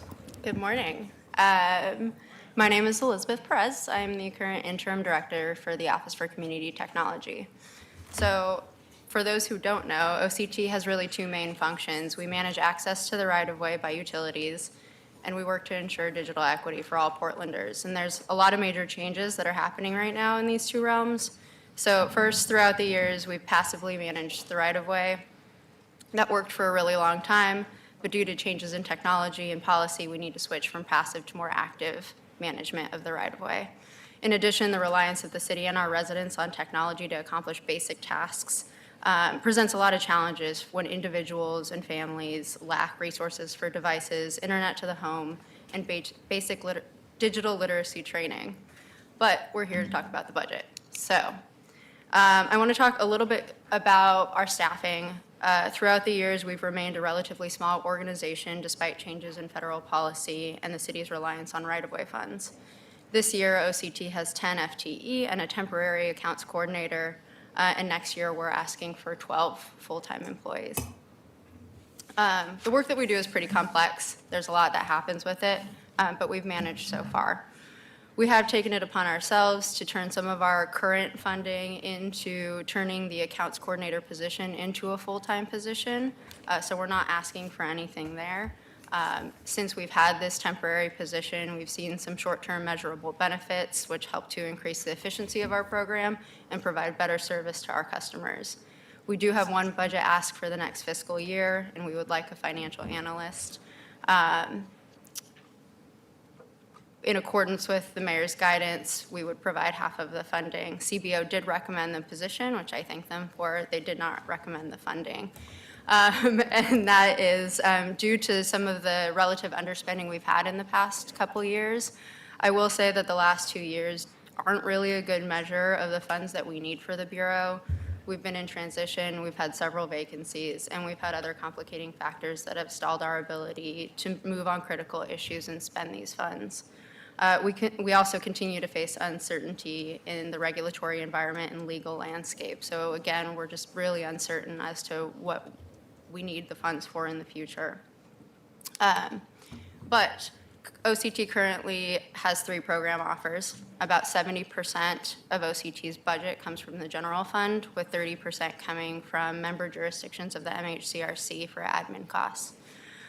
With 11 staff members and approximately a $3.5 million budget, OCT does bring in about $88 million per year, which is the 3rd largest source of general fund currently. Through MHCRC funds, which are not part of this budget discussion, but it is something that we have to manage with our funds, is about $14 million in grants to schools, community access centers, and nonprofits. I want to talk a little bit about digital equity because it's something that is really important, but has never really received dedicated budget beyond personnel costs. We did move some funding from the franchising utility program to digital equity this year to fill some of the basic needs we have for that work. As you can see, though, over half of the resources allocated to this program are for the grant to Open Signal, which is crucial, but you'll see that we really only have $40,000 for the digital equity program. We're working on phase 2 right now of the digital equity action plan, and the members of our digital inclusion network have really been dedicated to the strategic actions. Another piece that is part of our program is the broadband strategic plan. It was written in 2012 and was meant to guide the work through this year. I think the plan was really well thought out. But the implementation and success is still a question, and I am reaching out to those who have been involved to find out, what really happened with it and where the success has been there. In terms of infrastructure, broadband infrastructure, I currently sit on the executive committee of the Municipal Broadband Feasibility Study on behalf of the city. And the study should be available in June, so I'll be sharing that with you all in June. I believe digital equity is essential to the health and success of our city. As we look forward into the future, we'll probably need to allocate more resources to carry this work out. I want to talk a little bit about the key challenges and risks we have. A lot of the policy threats that we have right now are around fair compensation for the right-of-way and those mainly lay in telecommunications and cable policy. The Telecom Act and the Cable Policy have been unchanged for over a decade now. So we're really within the constraints of rules that were written in 1992 and 1996, where these rules for cable and telecom fit at the time. We are now still functioning under those same rules when things have drastically changed. So to give you some context, when the Telecom Act was last updated in 1996, Comcast first offered internet service for the first time. Google was first introduced, and Nokia released its first phone with internet capabilities. 16% of Americans had a cell phone. Now, 96% of Americans have a cell phone, 81% of those are smartphones. Kids in school and those of us who work rely heavily on the internet, and there has been a huge shift from cable subscription to online subscriptions for viewing. So what I'm trying to say is that the rules that we are currently abiding by just don't make sense, but we still have to do it because of federal policy. So we're continuing to work through advocacy and legal action on the federal level to ward off any sort of FCC attempts to further limit our capabilities, and we're also exploring city policy and operations to meet the same needs. We have a lot of plans for the next year. We're currently in phase 1 of strategic planning. There are some critical actions that we need to take. The MHCRC will be renegotiating the Comcast agreement. This is in the midst of FCC changes in regulation. We do have a timeline in place, and we're working with all the jurisdictions to keep them informed on what we're doing. As mentioned by OCT and CBO several times, we're looking at a decrease in cable revenues regardless. We need to plan and evaluate for the future of the commission, and we'll be working with jurisdictions on this opportunity to weigh in as we negotiate with Comcast and also plan for the commission at the same time. As for the franchising utility license program, this program has really been working on improving basics of compliance and payment processing, as well as improving customer service. So some of the major decisions that we have to make.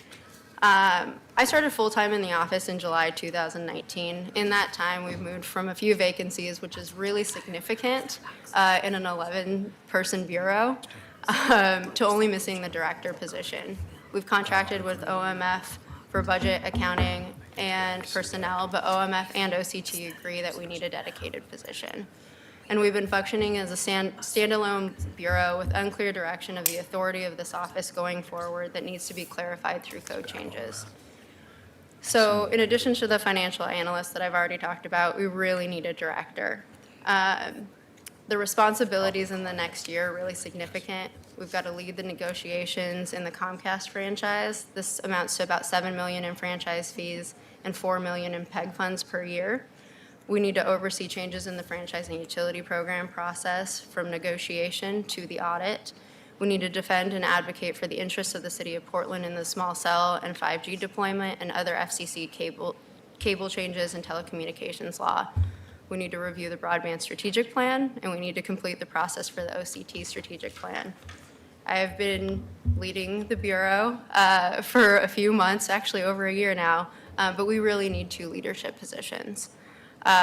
We have worked with Class Comp on this, and I think we have a path forward now. So hopefully we'll get to that hired in the next couple of months. In the last year, we've done a lot, and I want to thank OCT staff for their dedication and hard work. It has been a difficult transition for a lot of them.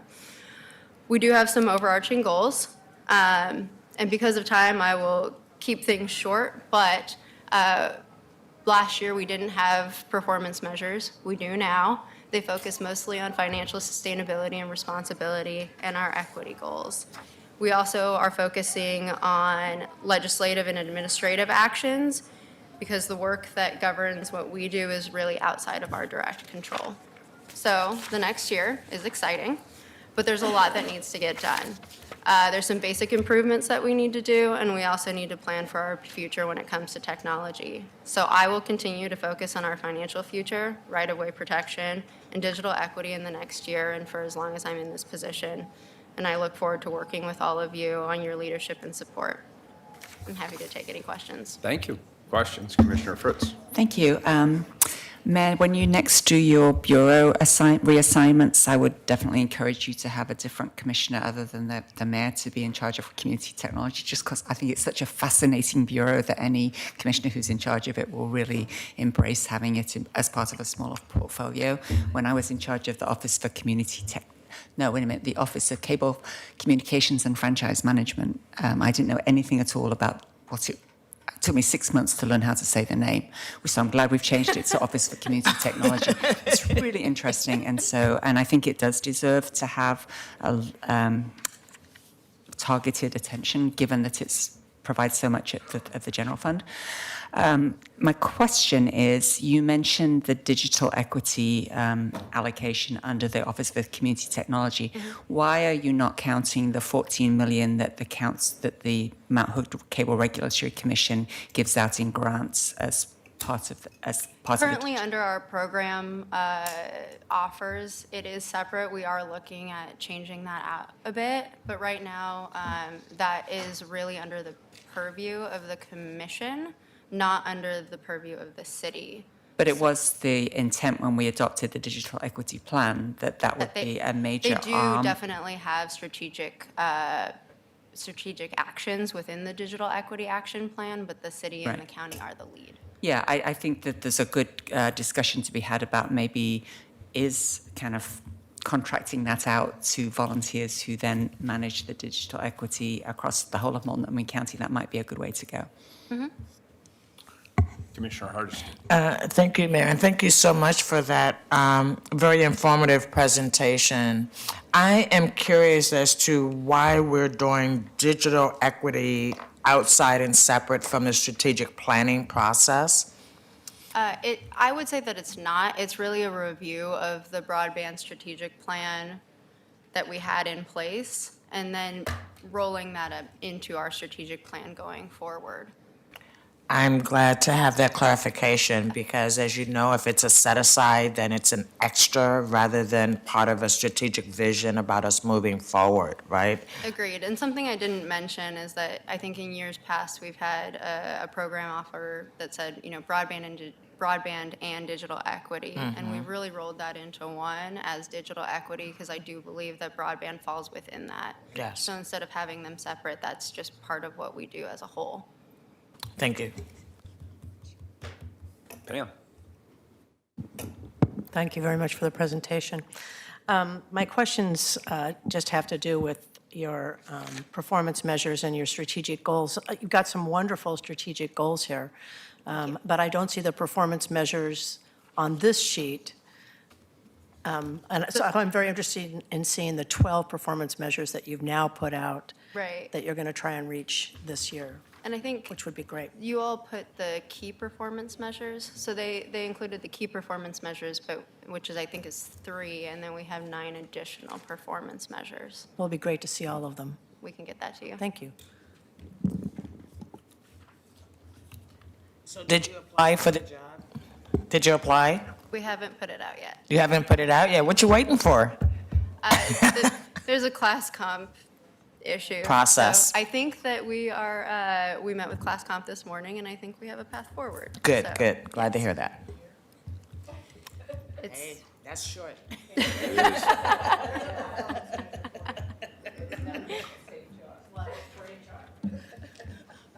Just saying. All right, thank you. Appreciate you. it. Thanks, Elizabeth. Next up, OMF.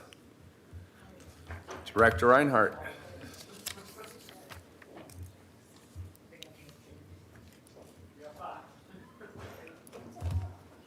Staff, expect you back here as well.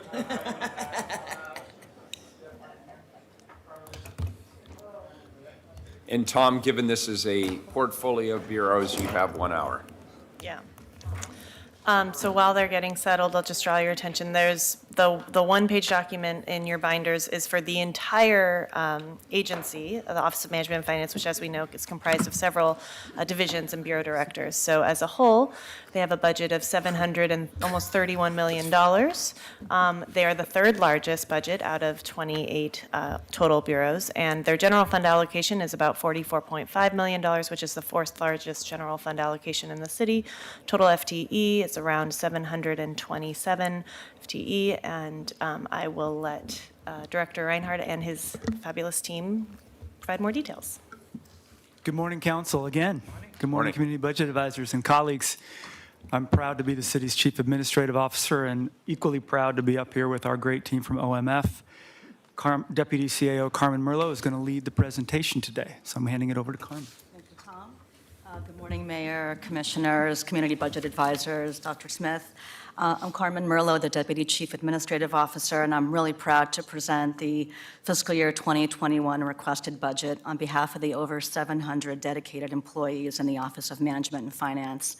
Joining me today is our Interim Chief Human Resources Officer, Kathy Bless, our Interim Chief Financial Officer, Michelle Kirby, and of course, our Chief Technology Officer, Jeff Baer.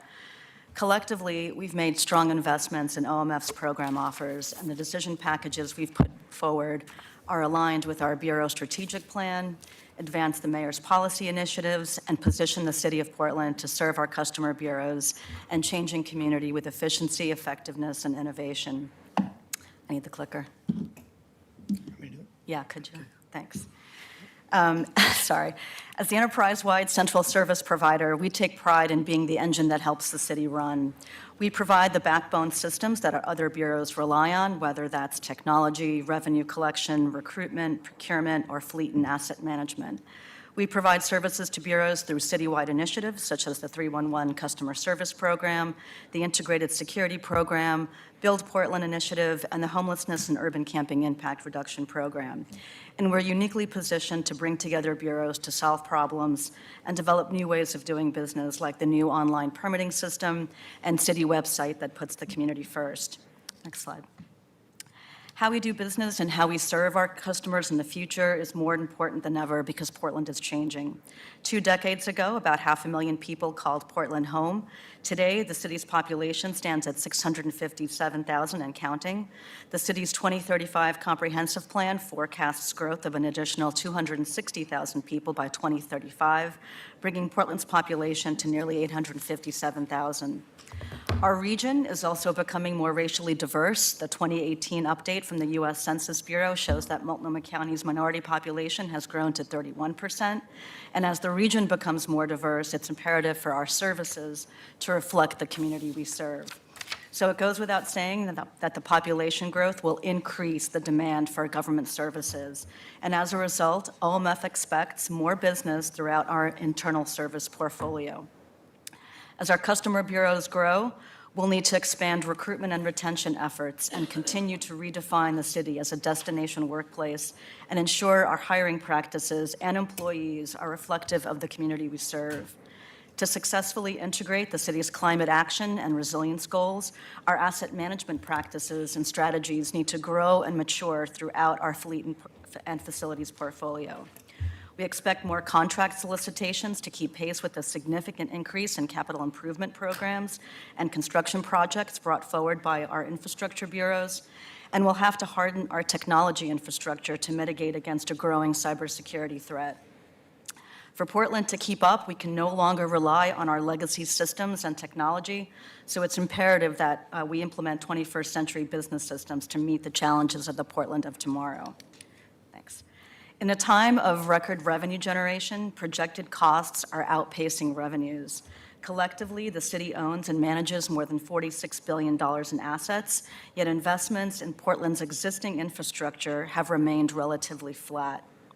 To ensure the city has adequate resources to fulfill its core services, we must prioritize programs that maintain and generate revenue collection efforts for the city and continue steady investments in strong asset management practices to mitigate the impacts of deferred maintenance.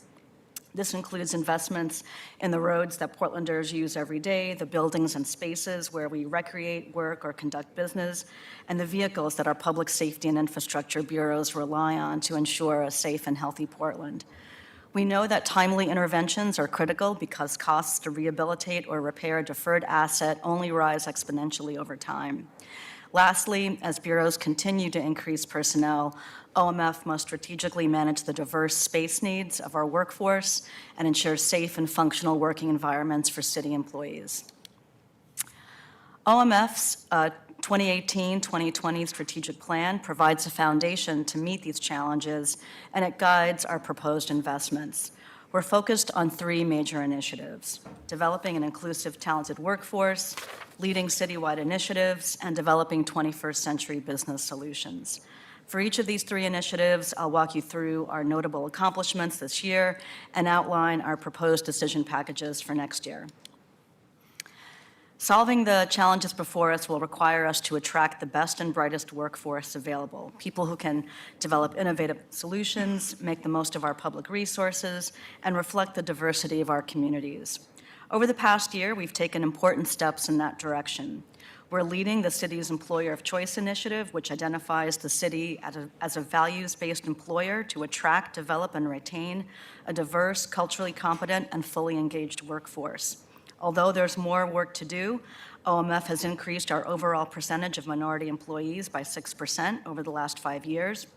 In 2019, the Bureau of Human Resources established a centralized accommodations fund to support Title I accommodations for city employees and qualified applicants so that bureaus have equitable access to increase employment opportunities for persons with disabilities and create a welcoming, inclusive workplace. Also in 2019, we instituted a new classification and compensation structure for all non-represented job classifications. Previously, the city's classification and compensation structure had not been updated since 2000. We continue advancing the city's social equity and contracting initiatives. Procurement's Community Opportunities and Enhancement Program establishes a fund that collects 1% of all city contracted construction services for diversifying the construction and trade workforce throughout the Portland metro region and builds the capacity of co-bid certified firms to compete for and win public contracts. Employee onboarding was revamped with a December 19 integration of SAP's SuccessFactors onboarding system so that all new employees complete hire paperwork and review important information online prior to their first day of work. This July, we'll be rolling out a citywide employee performance management system. Several groups have already piloted this SuccessFactors performance management tool, which will provide a platform to maintain equitable pay practices and performance objectives for city employees. The Office of the Chief Administrative Officer has formed an equity advancement group of 15 individuals throughout the organization, bringing together employees to deepen their expertise in equity and inclusion and build tools to integrate and sustain equitable practices throughout everyday work. This group will work as a liaison to integrate equitable outcomes throughout OMF programs and initiatives. And last but not least, the newly reconstructed Portland building provides a bridge to government services for our community and a destination workplace for current and prospective employees. We're also proud to lead citywide initiatives, a role we are uniquely positioned to take on because we work across bureaus, lead an enterprise perspective, and oversee key administrative functions that empower city bureaus to serve Portlanders. As you heard last week, the Portland Building Reconstruction Project was completed ahead of schedule and under budget, and we have our last bureau moving into the Portland Building next week. The Portland Building also served as the mechanism to implement the first phase of the citywide 311 program with the opening of the customer service desk, which provides a welcoming front door, literally and figuratively, for Portland residents to do business with the city. We'll continue leading citywide initiatives next year, including the Build Portland initiative, to invest returning urban renewal funds towards deferred infrastructure maintenance of critical assets and reduce the city's major maintenance gap. All 7 Build Portland Phase 1 projects awarded to PBOT and Parks, totaling about $50 million, are on track to meet construction schedules, with the first 2 projects breaking ground this fall. In next year's budget, you'll see that we're undertaking the next phase of a long-range facilities master plan. This effort will produce foundational information that will enable the city to make more informed and strategic decisions about the facilities and geographic locations needed to support the delivery of core city services. The long-range facilities master plan will complete a needs assessment of city-owned facilities where employees report to work, and investigate options for maximizing citywide operations, including maintenance and emergency response capabilities. I want to highlight strategic investments next year in one of our citywide initiatives, the City Arts Program. We've adjusted program spending to continue addressing a 2018 audit that called for clearer goals and greater accountability in public arts investments. Next year, we plan to launch the development of a regional cultural arts plan, a shared vision to guide future investments in the city's arts ecosystem. Through this process, we'll engage community members and the local arts community more broadly to help shape a plan that acknowledges the intersectionality of arts and culture in the fabric of our city. This project directly addresses a key recommendation from the audit, and we look forward to talking to you about the cultural arts plan in greater detail soon. Last but not least, the Office of Management and Finance is developing 21st century business solutions to help the city operate more efficiently and effectively. We recently partnered with the Bureau of Development Services to overhaul the city's permitting software system. Trax was officially replaced with Amanda last month. Our Revenue Division's integrated tax collection system is moving forward with a better user interface and the ability to securely integrate federal tax information of existing and future tax programs. We expect to launch the new integrated tax system during the first quarter of fiscal year 2021. In 2019, we piloted a beta version of the new portland.gov website. This new community-oriented website will replace portlandoregon.gov, making the city more accessible to the thousands of people who conduct business with us online. Next year, we hope to continue investing in modern business solutions. So in our requested budget, we're asking to maintain the city's current investment in collecting general fund revenue. This package seeks both ongoing and one-time funds for 8 positions that contribute to collecting $4.8 million in business taxes each year for both Portland and Multnomah County. For the past several years, these positions have been funded with one-time resources. We're also seeking investments in our Facility Services Division to enhance our ability to deliver on core operating and climate initiatives. New resources will allow OMF to conduct a facilities condition assessment, as well as provide funding for an asset management software system that will assist with the management of daily maintenance operations. Staffing is also being requested, including 2 limited-term positions to support the initial implementation of the software and condition assessment data, and 2 permanent positions to support system maintenance and operationalize the findings from the condition assessment. City Fleet is positioned to be a strong contributor to the city's climate goals, but we must invest in the program to maximize the city's carbon emission reduction goals. 2 new positions will enable City Fleet to analyze market trends in non-sedan vehicle procurements, develop and maintain green fleet conversion trajectories that will examine barriers to electrifying the rest of the fleet, including the wider scale adoption of compressed natural gas for portions of the city's fleet, and participate in regional planning for charging infrastructure strategies. We're also seeking additional investment in the city's leadership around reducing diesel pollution. Pollution has reached unhealthy levels in the Portland metro area, with diesel particulate matter emitting more than 10 times Oregon's health benchmark level. Lacking oversight at the state level, a clean air construction standard was approved by City Council in December 2018. Council's resolution directed procurement services to serve as the regional program administrator and enter into intergovernmental agreements with Multnomah County, the Port of Portland, Metro, and Washington County. Taking a regional oversight role will strengthen our ability to control emissions throughout the Portland area. And this program ensures that city construction projects are performed with minimal impact on the environment and provides a model for other entities to emulate to pursue clean construction initiatives. Our budget requests position OMF to advance Mayor Wheeler's climate policy commitments during the 2020-2021 fiscal year. As you heard, our facility services package allows us to improve the energy efficiency of OMF-owned and managed buildings. With a thorough facilities condition assessment, a revamped software system, and staff support, we'll have the ability to ensure safe, equitable, and resilient facilities for community members and city employees. Our fleet decision package enhances coordination and support to reduce the city's carbon footprint through energy-efficient vehicles and related charging infrastructure. And our clean air construction package provides procurement with the necessary tools to administer the program and ensure construction projects are compliant with the city's climate goals. Building on our recent successes, the Office of Management and Finance is prepared to leverage our unique position and deliver on the modest investments proposed for the coming fiscal year. These investments will enable us to better serve the public, our customers, and prepare us for future challenges with a one city approach. So with that, we look forward to answering your questions about our requested budget.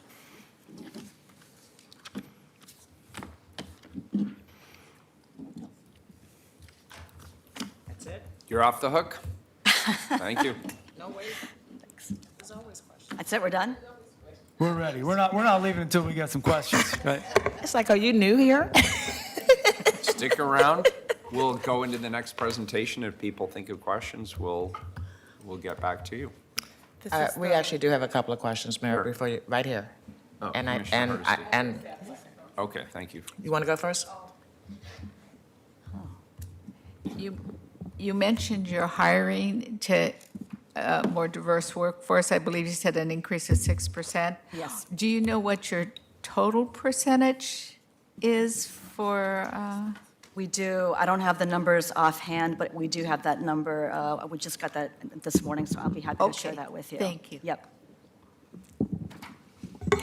So I want to thank you for that very thorough presentation. One of the things that this process reminds me of is just how much stuff you have on your plate, Tom. This is just kind of, and your team, yes, I know not one individual, but having said that, there are a couple of areas that I've mentioned in previous budgets around like our spectators and visitor facilities, whether we're talking a Coliseum or whether we're talking Veterans Memorial or other ones. I'm concerned that there are groups that are moving forward as if we've decided that we're doing major developments, and those groups are independent of the city who actually has to decide what bonds they're putting on the ballots at any given time. And I'm very fearful that one day I'm going to be sitting in this room and someone's going to come to me and ask me to vote on a package that I know nothing about. How do you ensure that whatever is going on in these other meetings and these other venues are actually presented to decision makers in a timely enough manner that we have enough time to make good decisions on this stuff? Commissioner, let me allay your fears around decisions that would be made without council oversight. I do think that there is a line around the program development, the options that we are developing, and briefing council fully and making sure council understands the options. That is our responsibility, and we expect all of you to hold us accountable to make sure you're getting the information you need. I also think it's fair to say that the interest in spectator venues kind of spikes and wanes, and we are constantly trying to redevelop how many briefings, work sessions, individual briefings. Commissioner Fritz is I think, smiling with all of her experience at this, that over the years, interest goes up and down. I will make sure the team briefs council thoroughly around any initial options for Veterans Memorial Coliseum or any of the other venues. And I'm happy to do follow-up conversations on that to make sure you get what you need. I greatly appreciate that. And again, it's just mind-boggling just how many balls you all are balancing simultaneously. I also had a question as you're looking at doing an assessment around the city fleet. Are you including vehicles of first responders? Because as you know, we have lots of vehicles as well, and they pollute the air all over the city of Portland. And so just want to make sure that we're not developing a fleet plan that becomes green without incorporating these big first responder units into it. We're happy to work with Portland Fire Bureau on that. We do maintain the city's police fleet vehicles. We do maintain Fire Bureau's sedan vehicles, but not the apparatus. And so we're happy to work with Portland Fire and Rescue to see what we can do about electrifying that fleet as well. We Or got some other- plans we're moving forward, but I also don't want to miss the opportunity for collaboration if possible. We're all in this together, you know? Thank you. Absolutely.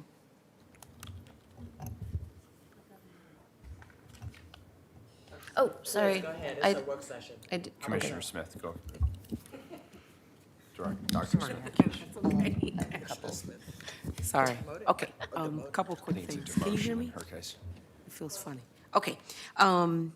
and I remember reading this as a part of your budget equity tool, but just a question around the equity advancement group, and you said a 15-person group, and just wondering, like, kind of generally speaking, what is the makeup of that group? Like, kind of, what classification, I guess, if you were, of employees that sit on that?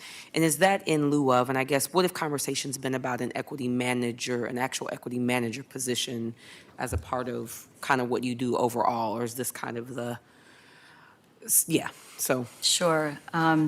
So we just launched a mandatory 20-hour training for everyone in the office of the CAO. So we just completed that training at the end of February. Throughout the next year, we're going to be working with a 15-member equity advancement group that are meeting monthly for 5 hours with the Center for Equity and Inclusion. The membership of this 15-member group is everyone from management down to line staff, so they're at all levels of the organization. In addition to the 15-member equity advancement group, we also have a leadership team committee. That's all the managers from the office of the CAO that will be additionally meeting with the Center for Equity and Inclusion. I will defer to Tom about decisions about a bureau-wide equity manager.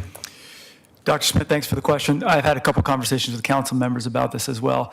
We are definitely exploring it. We want to make sure that we're integrated with the citywide strategy, which I know you are leading, and we want to make sure that we don't inadvertently make the mistake of putting the burden and responsibility on a single person without an integrated strategy with the rest of us. So to that end, my entire office did 2.5 days of this kickoff training with the Center for Equity and Inclusion. I was proud to be a part of that. I think it was a great start to figuring out the both and of this question. So to follow up on that, if you could send both Dr. Smith, thank you for the question, send both Dr. Smith and me a list of who those people are so we can help coordinate with the equity managers. Appreciate that.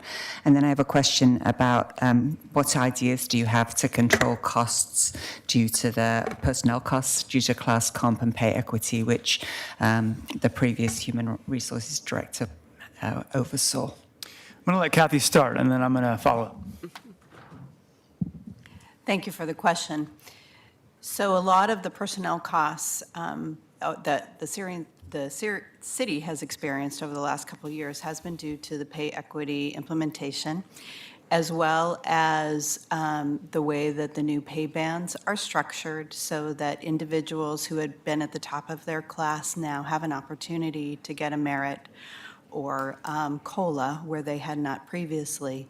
There's been a number of changes with regard to the class comp structure, and we know that the personnel costs have gone up measurably over the last couple of years. A couple of those strategies that we put in place early is to cap the COLA at the first $100,000 of earnings, and then also to change the way in which merit is offered so that it is a collaborative decision at council through the budget process on an annual basis instead of giving just the blanket up to the 4.1%. It helps change the dynamic and the culture throughout the city as to how we move forward. And then also with the implementation of the performance management system, we will have better controls and costs. That does not mean that there's not a lot of other work to do. We have significant work to do related to pay equity and all of the systems and consistent processes that we need to put in place that moves the city forward in that and keeps a sustainable growth intact. Commissioner Daly. Thank you, Mayor. Well, first, I just want to thank you for working with my office on the RAC budget. I really appreciate just that we were able to come to an agreement and clarify roles and all that. Thank you. Also, thank you for advancing 311. I'm very excited to see that evolve.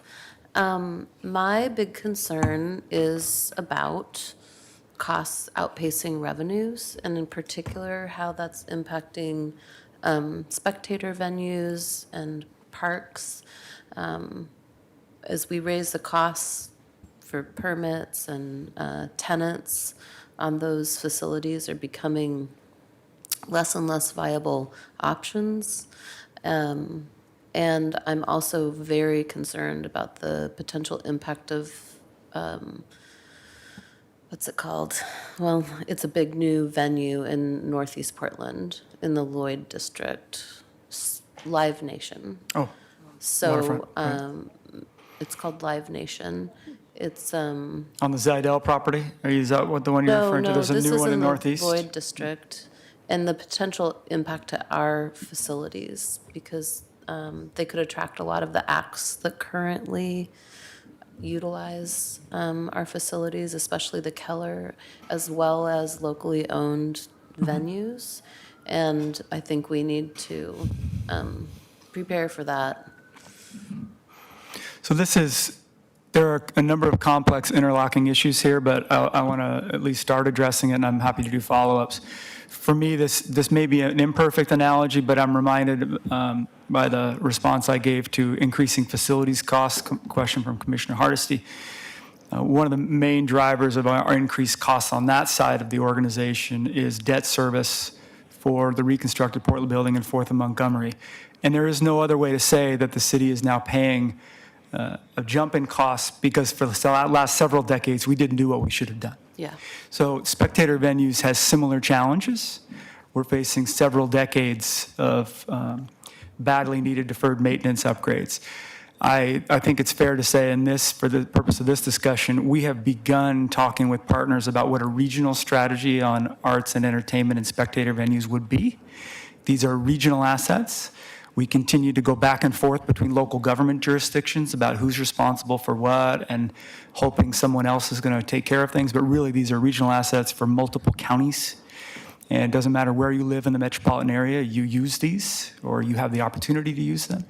And so we want to start that, and we're going to need council help in developing a plan because no single jurisdiction is going to be able to solve that. I hope that addresses at least That's part. fantastic. And I mean, we're also engaged in those conversations, so let's coordinate. As the arts commissioner, I have a vested interest in this conversation. Excellent. And we got to find some revenue for those spaces. Thank you. I just want to support you, Commissioner, you dearly, because I'm the self-appointed music commissioner. And so I also want to make sure that we can have music in the city of Portland in places that won't fall down on people's heads. So it is really important that we do a real collaborative approach to making sure. Nick and I thought about it a lot, but I just decided that I might as well just declare myself music commissioner now and get it over with. He was the jazz commissioner. Well, he was very specific. gotta I'm give just him music that. across the board. I'm going to lay claim to movies Yes, and sports poetry commissioner. and performance art. open. I somehow don't believe that, but I'm going to go with it. We got to have some fun. Disadvantages to going before lunch. I think we might be Let experiencing. the record Commissioner show, Fritz is 3 the- hours into the budget session, it all fell apart. Commissioner Fritz has called sports commissioner. So, sports. Wait a minute, I thought I was the baseball guy. Anyway, go ahead. Yeah, you can have baseball. Football commissioner. Commissioner Fritz, did you have a? No. Was just adding to called the sports. debate over who gets what. All right. Yeah, please, Dr. Smith, of And course. Commissioner Daly sort of got at this, but I wondered what the interface was between what you talk about here as the cultural arts plan and RAC. That immediately, I was like, wait a minute, what about RAC? And so it seems like something has been solved and that was sort of worked out, but I was just wondering what that No, I can put a briefly finer looked like. point on didn't that. I know. mean, we have a contractual relationship with RAC, Okay. which the council helped to solidify in terms of creating an arts program within my office that manages that contract. There is a larger arts ecosystem that we have not done a great job in the last several years figuring out what is our relationship to that in terms of the facilities, the council strategies and goals. RAC is a piece of that. Our partner, we have several partners. The spectator venues, particularly P5, Center for Performing Arts. There's just a lot of pieces that we have in separate places that we are trying to bring together around what is the overarching strategy and how do we support that. Absolutely, yes. I'll leave disappointed if the community budget advisors don't ask us questions. I can answer Frida? one. Tom was up all night I was practicing. just thinking about something, they were talking about facilities, and, you know, I know how well you did with the budget on the Portland building, and made the news even. But downtown Portland, where most of our bureaus are located, is in the high earthquake zone. What percentages is outside of downtown? And I'm thinking more bureaus, not your police stations or fire, those type of things that have to be out. The majority of our office workers are in the downtown core, no question. The people that are out past the downtown core are typically field crews, maintenance operations, those kinds of things. Percentage-wise, I don't have a good number off the top of my head, but we can certainly get that information to you. Is there any plans, given the continued discussion of earthquakes? And I come from California, so to me, earthquakes are nothing. So. Frida, you're speaking my language. Keep going. I know. Stop worrying about earthquakes, is my opinion. But anyway, is there any plans to spread out facilities? I know it makes it harder because you guys work between each other all the time, but Yeah. is there any plans? Yeah. Oh, you want, okay.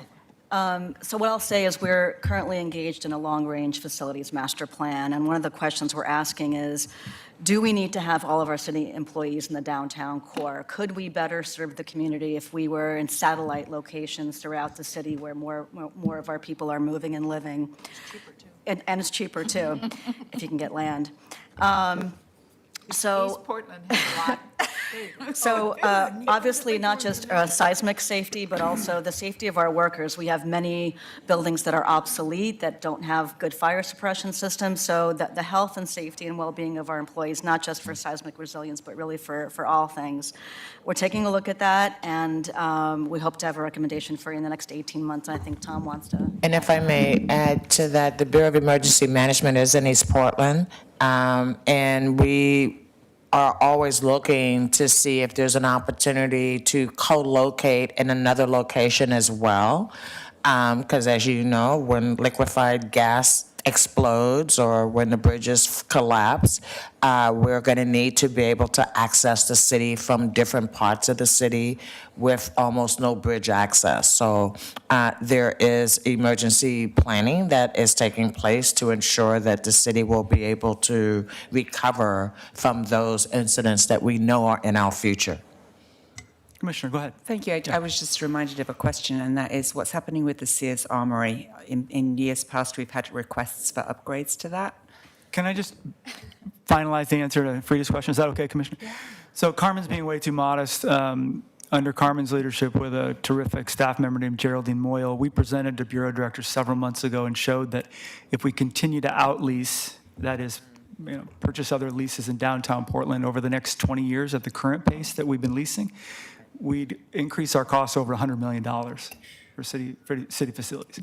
We used it as part of the case to build, we should do this planning together, and we shouldn't respond episodically and to people's crises of the year, and we should try to figure out who should go where. It's particularly important as younger employees are feeling the effects of the housing crisis and commuting from farther and farther away, or we're losing them to other jurisdictions. Not to mention the community pressures, justifiable pressures on why people have to come downtown for the majority of services. So all of this, but particularly the cost pressure and the added value of having services east of the river, are really pushing us to look at that, and that's where that's headed in terms of our plan. I'll just comment just because I'm in other meetings, and I know in the Gateway Regional Center, there is a plan to work to get a Metro grant to revision that whole area. It might be, I know some of your bureaus are in discussions with them for housing, et cetera, but it might be something to look at on how they plan to vision out there, because it's really underutilized land. Yeah. Commissioner Fritz, you had a question about the Sears facility. We are currently using several buildings of it to store damage assessment team trailers from the Water Bureau. The Police Bureau used it for some training for citywide employees. It is primarily sitting vacant, and it is included in our long-range facilities master plan. It too is underutilized, and we need to make a decision sooner than later whether we just give it up because we can't use the property. But the deed to the property requires us to use the building and the site for primarily emergency preparedness and perpetuity. So if we have a use that's outside of that, we would forfeit the property back to the Department of Defense. So we couldn't use it as a temporary shelter for people living outside? We have in a declared emergency and only under those finite situations. So it has been used for that purpose for very short periods of time. But not under the current state of housing emergency? We haven't been requested. It has not been asked of us to open it up. It seems like the capacity we've had in the existing shelters has been adequate. I think one of the challenges with using that site for that purpose is just the transportation, getting people to and from that location.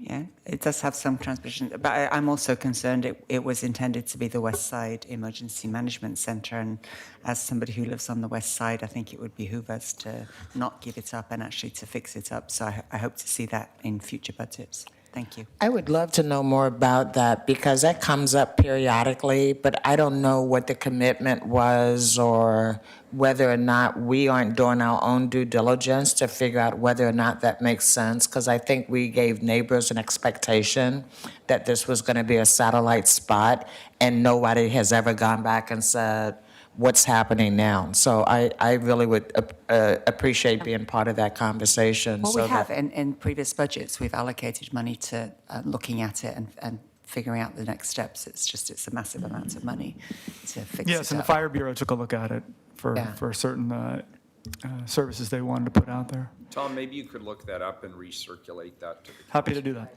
Yeah, I guess I'd like to put in a plug for that as well, because in the event of an earthquake, having everyone on the east side is going to be a challenge. And then Right. there's also the issue of the facilities under the Fremont Bridge. And that's terrifying, and I think something that we all have to prioritize. I would be remiss, Tom, if I didn't ask once again. I think what we're learning already through this budget process is that we have more need than we have resources to cover those needs. It is vital that we, as the city council, figure out a process to figure out A, what are core city services that we believe every Portlander is entitled to? And then B, how do we pay for it? Because this is getting to be an old conversation about, we have bureaus who have lots of money and we have bureaus who have no money. And those bureaus are very dependent on the general fund, yours included. And it's not, I don't believe anybody's doing anything that's unnecessary, but if we're never getting ahead of this, we will continue to be in this position of robbing Peter to pay Paul, right? And I'd much rather us actually have a proactive plan that we're building towards rather than constantly being in this state of, well, okay, this time you are the lucky one-time winner, and next year you'll be the lucky one-time winner, right? Without us actually having a plan about how we collectively move forward. Go for it. I would be remiss if I didn't ask you about your key performance measures, wouldn't I? So just a couple of questions. The person who was here before for technology mentioned that she's been in that position for a year, and it hasn't been, there's no, recruitment hasn't even started yet. So your target is at 100. Last year it was 94. Next year, so I'm curious why it's 100 days. And is that days, or is that months, or is it years? So thank you for the question. The recruitment process, it's days, not. What? Days. It's Days. not weeks or years. Great. And I'm not quite sure about the particular issues with the prior presenter. I took a note to look into that myself. But we average around 80 days right now from the request to filling the position. Okay. So your target would be better at what? What would you like it to be? Well, under NeoGov, that average is at 74 days. We would like to be able to get to that point. That looks better. And then there's one here about, this kind of concerned me more, percentage of subcontract dollars awarded to my MWEB was 68 last year, and your goal is 30%? Is that correct?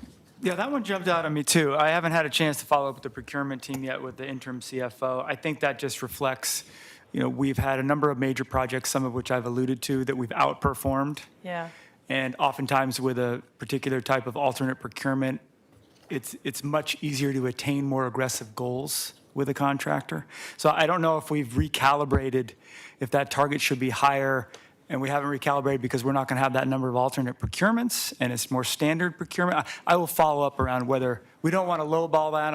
I think you're channeling your previous, or I'm thinking you're channeling your previous comment, Pam, that we shouldn't undershoot Right. on our performance measures. So I will follow up and make That sure would be that good. everybody then- knows why it's there. Sure, the last one is percentage of focused outreach program participants on an eligible list who are hired, and your target is 0%? I think you have. Is this old? This is the one we got. Mine says 50. Is it 50? Yeah, there was an issue with the updated Excellent. measures. Much better. Thank you. That's all.